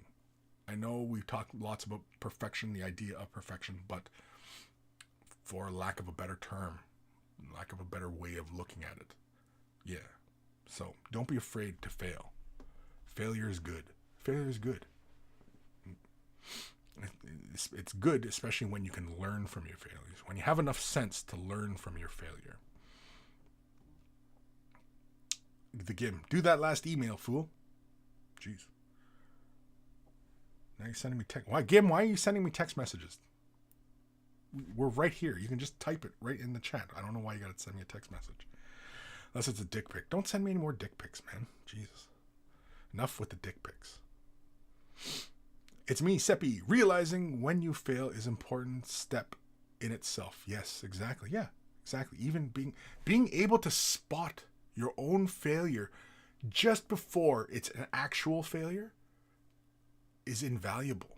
It's invaluable. Being able to see the failure before it becomes an actual failure. Yeah. Like knowing that you're heading down a path that you don't really want to go down and make that mistake. That's game changing in life in general, just knowing that that's going to happen. Yeah. Anytime you can foresee these things. Yeah. But that comes with experience. And just sitting down and making lots and lots of mistakes. It's okay. It's okay. It's me, Seppi, and don't be afraid to just start over. Strip the model and get a new one. Yeah. I've often recommended not stripping your figures, especially if you're very new to this hobby. Not stripping your figures and keeping those mistakes, because like I said, as you advance through this and get better and better, and as long as you keep painting, you will get better and better. Having those early mistakes and early models and the things that you're just like, oh my God. But at least when you are showing somebody else your work, or maybe you're going to take in somebody to help and show them how you paint, and you know what I mean? Like you're going to mentor somebody. You can say, here, this is how I started. Look at this. Ugh, you know? And here's how I'm painting now. And look at this. Wow, right? You want to be able to have that proof. That proof that, yes, you can get better. You can learn and become stronger and better and faster. And you know what I mean? Like more efficient. Because here's where it started. Blech.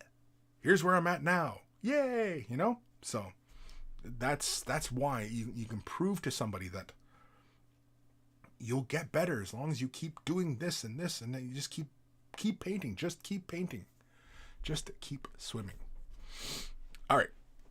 Last email of the day. Where the hell's the button? There it is. It's from Scott. He just sent this like an hour ago. Did this while people were talking about gatekeeping, which is awesome. Still working on non-metallic metal. Think I'll stick with non-metallic metal again for this year. What do you mean by that? Like, you know, stick with non-metallic metal. Like just practicing it or playing with it? Yeah. Oh yeah, just keep doing it, man. Yeah, just keep doing it. Note, the base painted Vallejo black brown. Not fucking gross A goblin green or worse Steel Legion drab. Anyway, fire away, dude.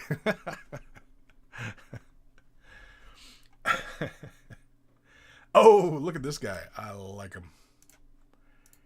Immediately drawn right to his face. Why? Because that's where the highest level of contrast is, right? See how bright it is at his brow? Yeah, the eye's immediately drawn there, right? Which is good. That's what you want. Personally, I think I would have liked to have seen a little bit of color. Something like a light red or blue. Maybe even a yellow. Just something to help draw the eye around. Because the eye kind of not gets bored, but you're looking for something else near that base. Like where between the legs, the belly, and the base. Not that I'm saying he needs a big, bright red penis jumping out at his armor or anything like that, but like, you know, even just like something on the loincloth. Like if there was a design on the loincloth, like some orky glyphs or something, you know? Like in red or blue or something, you know? Something like along those lines. I like the armor. You're doing like a copper or something? Is that what you're going for here? Because I can see almost a hint of a green, it looks like, in the shadows. And yeah, is that what you're doing? You're doing like a burnished copper type, beaten copper look? Is that the desired effect? I like the axe. I like that. I really like the orc flesh. I really like that.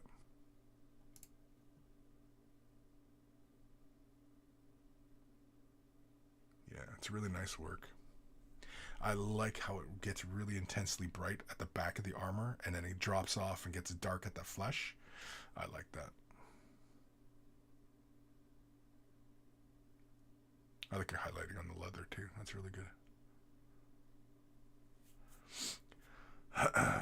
Chiaroscuro. Are you familiar with that concept? Chiaroscuro? It's one of those high finagled art terms. That's what that back reminds me of. Right where the back of the armor, like that jagged plate, and then it gets where that flesh is, and then you come towards the pants again.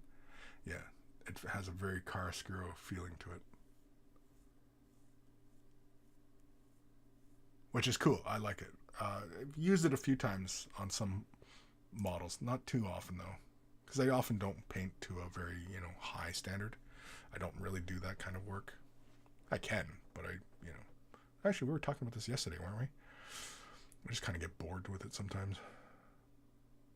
I don't know if that's just age or, because I do this professionally. Just don't really have the time to do that kind of shit, especially when you're trying to, make more content. But anyway, that's my problems, not yours. I like your work on the blades. I like how that, again, on that blade of his staff, Like, see how like you get really bright on the cutting edge, and then as you pull in towards the main body of the blade, it gets darker. But then that edge, that facet of the spine of the blade, it gets bright again. Yeah, that's like that chiaroscuro thing, right? If you're not familiar with chiaroscuro, you can look it up. It's an old painting technique in art. Basically, where you have an illuminated side, but then it's immediately framed in darkness, which can transition into light, and basically it's constantly going from this light to dark type situation. Yeah. Anyway, that's what the technique is called. I like it though. Really nice work, Scott. Thank you for sending that in. On the back of the armor, it works really, really well. Like when you're looking at straight on at the back of that armor, that works really, really well. When you show from the other side, it feels like it kind of gets lost. And again, when you're doing non-metallic metal, you've got to think of that viewing angle on how the viewer is. And so that's why oftentimes, it only looks really good in pictures, right? And in person, I mean, you can appreciate it, but realistically it doesn't work in some angles. And so I think when you are working on it and you're going for that non-metallic metalness, just look at those fixed angles, his beauty angles, right? And just go with that. But yeah.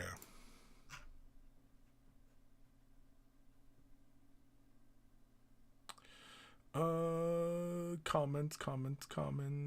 Scott. Yeah, bronzy copper kind of feel. There's a lot of Sotek green glazing. Yeah, right. So you wanted to create that coppery vibe, but it has a bit of the weathering. Yeah. Very cool. I dig it. I like it. I think some of the when you're looking at it from the front, I think should be just a little bit tighter. But then again, it's kind of hard to say because it is ARC. It is a non-metallic. You don't want it to look shiny, brand new, right? Which is often the way we do non-metallic metal. So you want it to have a bit of a burnished look.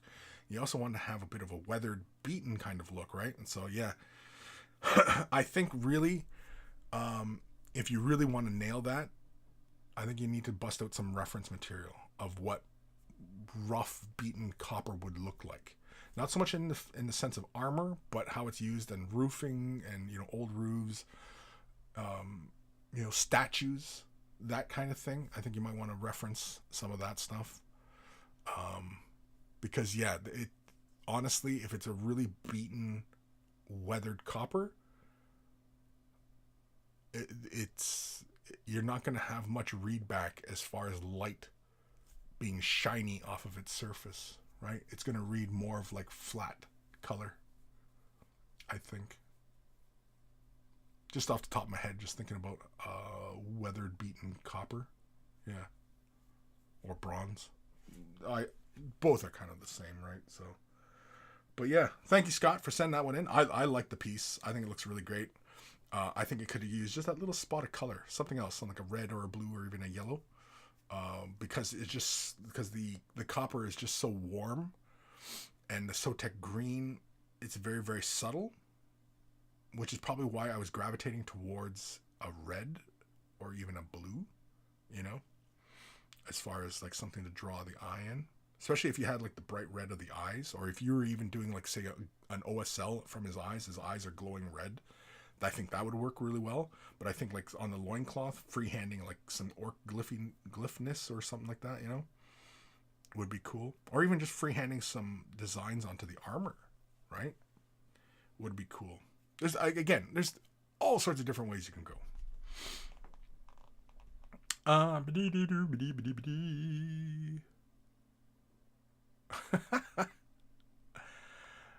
Oh, shit. Gail, I love this shit. 1 second we're talking about painting, the next pegging. Then we throw in a little wholesome inspiration, then I love the chaos.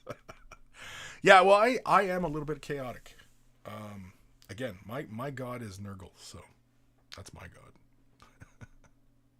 Scott, thank you guys. I've never cur-skewered in my life. Le Lion Noir, Carscuro, if you want to type it. Yeah, Carscuro. I've always said it Carscuro, I'm sure if I was more fluent in Italian, it probably sounds a little bit more better. I would say. I'm pretty sure chiaroscuro it's an Italian, because I'm pretty sure it was the Italians who made up the term. But yeah. Gail B, this is the way. We call it clair obscur in French, which translates easily to clear obscure. Interesting.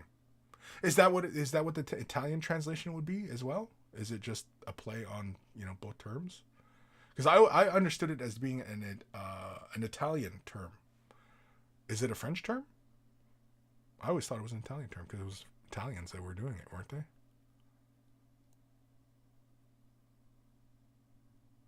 I'm kind of Caravaggio. Yeah, Caravaggio famously used the technique.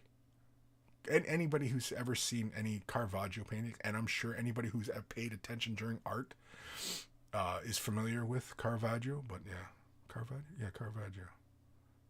Yeah, there's a couple really famous pieces of his, and it's really this high contrast, like the figure, and it's kind of like how I'm lighting myself right now, how I have this one light harshly on this side, and then it's the shadow, and then if there's a brighter object behind me would frame this side.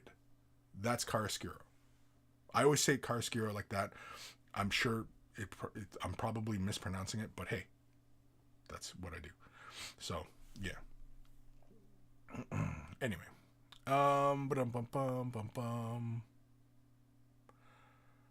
the game Black Lion. Are we Voltroning? Voltroning? Is that what we're doing now?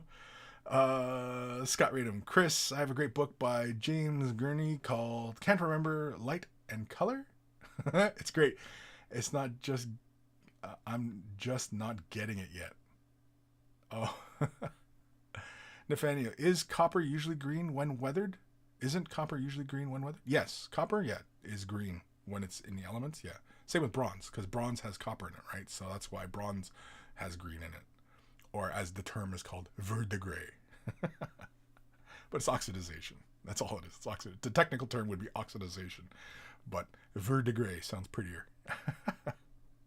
The Gim, copper oxidizes into green, but could be weathered at different stages of that. Shiny copper to a dull copper to a green. Yeah. Lion Noir, the term most probably comes from Italian painting. Yeah, I'm pretty sure. If I remember my histories, it was Italian because it was an Italian painter. Famously, Caravaggio, I'm pretty sure is what the artist's name is. As soon as you look up his name, you'll see some pictures, and you go, "Oh, I've seen that picture before." Oh, okay, this is the guy he's talking about. Yeah, you'll know. Gim, my safe word is yellow lion.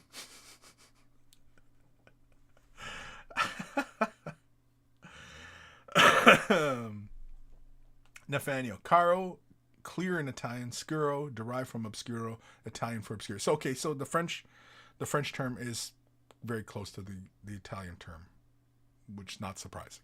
But yeah. So yeah. Anyway. I'm just gonna say Black Lion now from now on. You're Black Lion. Then we neighbors took a bunch of stuff from them. We still have the Smiling Lady, for example. Again, verdigris is verdigris. Yeah, literally the green of gray. Is that what it really translates to? The green of gray. Wonder why that would be the actual translation for that. For the oxidization of the bronze, and because it does switch off from a black, and I would assume like when bronze, like copper, you don't see black. Typically you don't, but with bronze, you can go black and then go green. And I'm wondering if verdigris is when we're talking bronze, like the oxidization on bronze specifically. What time are we at here? Holy fuck, we're 56 minutes? Jesus H. Okay, well, I'm all done emails, right? I'm all done emails? Unless somebody fucking sent one in. Dirty bastards. Everybody's like, Jesus, he talks to his fans nicely, doesn't he? Fucking asshole. Anyway, yeah, the green of gray. That's interesting. We've used the term so many times. I've heard it so many times, and I've never really thought of the translation. I always assumed it was a French term because it sounds like, because ver or verde, right, is green, right, in French. I'm pretty sure. My French is failing me at the moment, but yeah, and of gray.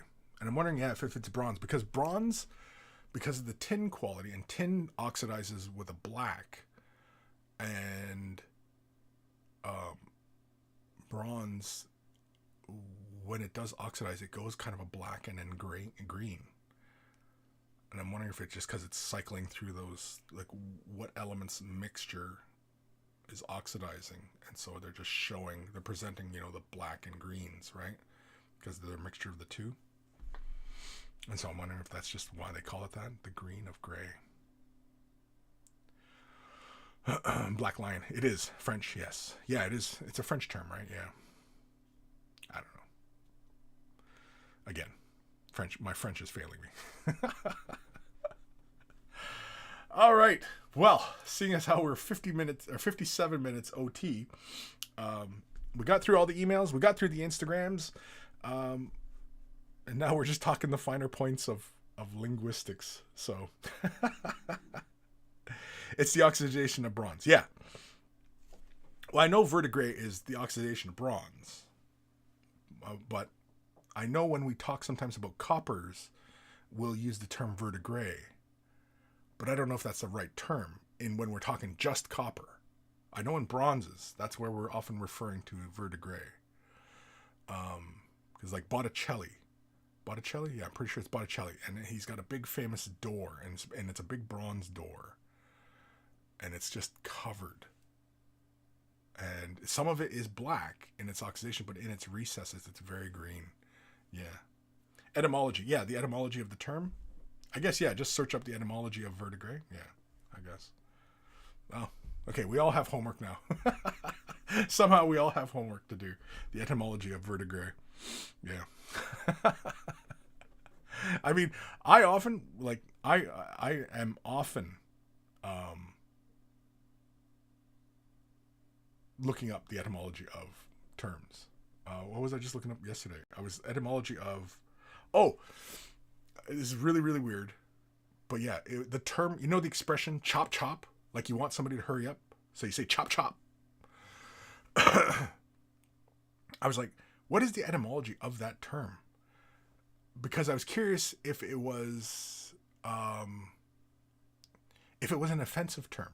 If it was rooted in some sort of racist term or, situation, the context of it. And it's kind of gray. It's mostly okay, though. But it is kind of gray. It could be, but it's not. But anyway. So yeah, it was the etymology of chop chop. I know. Really weird. I don't know where my brain went at that moment, but yeah.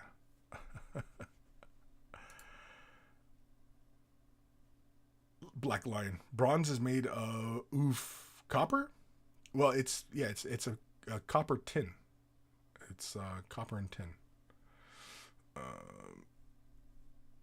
Like what measure? I always thought it was a 50-50 type of mixture, but it might be more like 60-40, 70-30, you know what I mean? Like, I'm not sure what percentage of each material it is, but yeah. But yeah, as far as I understood, like, the way bronze was made, yeah, it's copper and tin. I just melt them together and you got bronze. Because it's harder than copper, which copper, you can just bend it with your hands, right? You can just mush it, almost. And yeah, bronze is much more solid, which is why they often equate, the Bronze Age, because that's when you first start getting metals that are harder and you can make edges and armor and, you know what I mean? Like you can do all sorts of stuff with bronze, which is very structurally sound. And then, of course, you get into steel, right? Or metals, iron, and then steel. So anyway. Black Lion, more copper than tin. Oh, it is? Okay. So, yeah, I always kind of thought it was like a 50-50. But, yeah, I figure I'm probably most likely wrong about that. But, yeah. Anyway. Jabba's Left Nut. The boss says, chop, chop, end the show. She wants to watch The Masked Singer. Well, just turn it off, man. You don't have to keep watching me. Just say, yes, honey, then turn this off. Yes, dear. With a big smile on your face. Say, oh, yes, honey, and then turn this off. Like this is a remote or something. I don't know. Nathaniel. Tin oxidizes grayish to white, copper to green. Maybe that's the reason why it's green-gray. Yeah, the green of gray. Yeah. Because I know, like, I know of tin.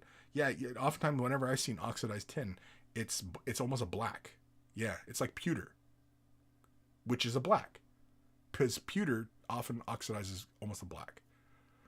Because pewter is tin. Because pewter is a tin lead mixture. What ratio? I couldn't tell you, but I always assume 50-50, but it's probably different. I'm probably wrong about the ratios again, so yeah. I don't know, I'm not a fucking metallurgist, man. Goddamn painter. Not a metallurgist, fuck. Anyway, okay. If you're brand new to this hobby, you want some help with the color scheme, maybe you want to show off what you're working on. Maybe you're a commission painting service and you want to drum some, some exposure and what have yous, and, just whatever it is. Feel free to send me an email, Kris@wayofthebrush.com. If you're going to send pictures, send them as attachments in the email. Don't send it off as links to other sites because I won't read it. So just don't do it. You'll find it in the description below, as well as a link to wayofthebrush.com. Central hub of all this silliness has the links to all the social medias, as well as Discord. Join us on Discord. There's only one rule in the Discord, and that is don't be a dick. That's it. Pretty simple. Just don't be a dick. I think really realistically, that's just kind of life advice, really. Just don't be a dick. Anyway. So join us on Discord. It's a lot of fun. Keep the conversation rolling there 24/7. Mainly because monkeys are all over the world, so everybody's not on the same clock, right? So somebody's in Norway and they post it first thing in the morning, and North America don't read it until 6-7 hours later. So you know what I mean? Like anyway.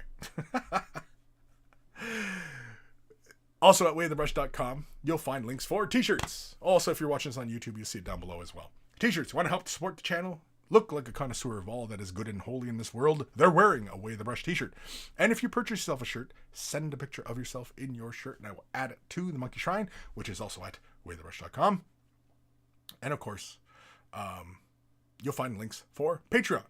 Huge thank you to all my patrons. Without your support, this channel would not be able to endure everything that it has endured. And so a huge thank you to everybody for their support and continued support, and everybody who's brand new in their support, and a huge thank you to everybody who does. And of course, if you're not able to support monetarily, i.e. money, thumbing up the video, liking, following, subscribing, commenting, ringing the bell, and all that stuff helps the channel as well. Commenting and ringing the bell, those are big ones. Lots of comments, lots of ringing the bells, subscribing, following, all that stuff. All the interactions, it all helps.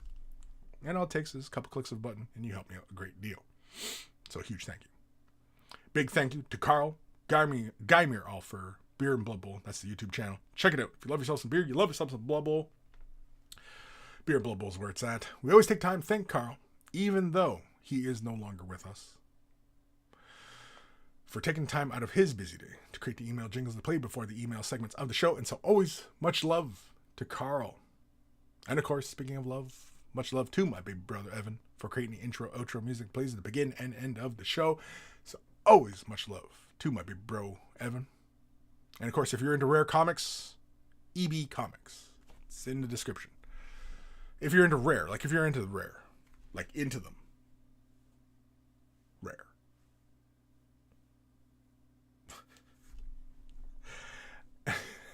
Sorry, I just seen Jabba's comment there. And you know what? Ozzy's not shaking yet, but I'm feeling a little flush, and so I think I need to eat too. I need sustenance. All right, let's get the hell out of here. Let's enjoy the rest of the day. Let's hopefully get some more work done on our projects, and let's stay safe. We'll get through this somehow.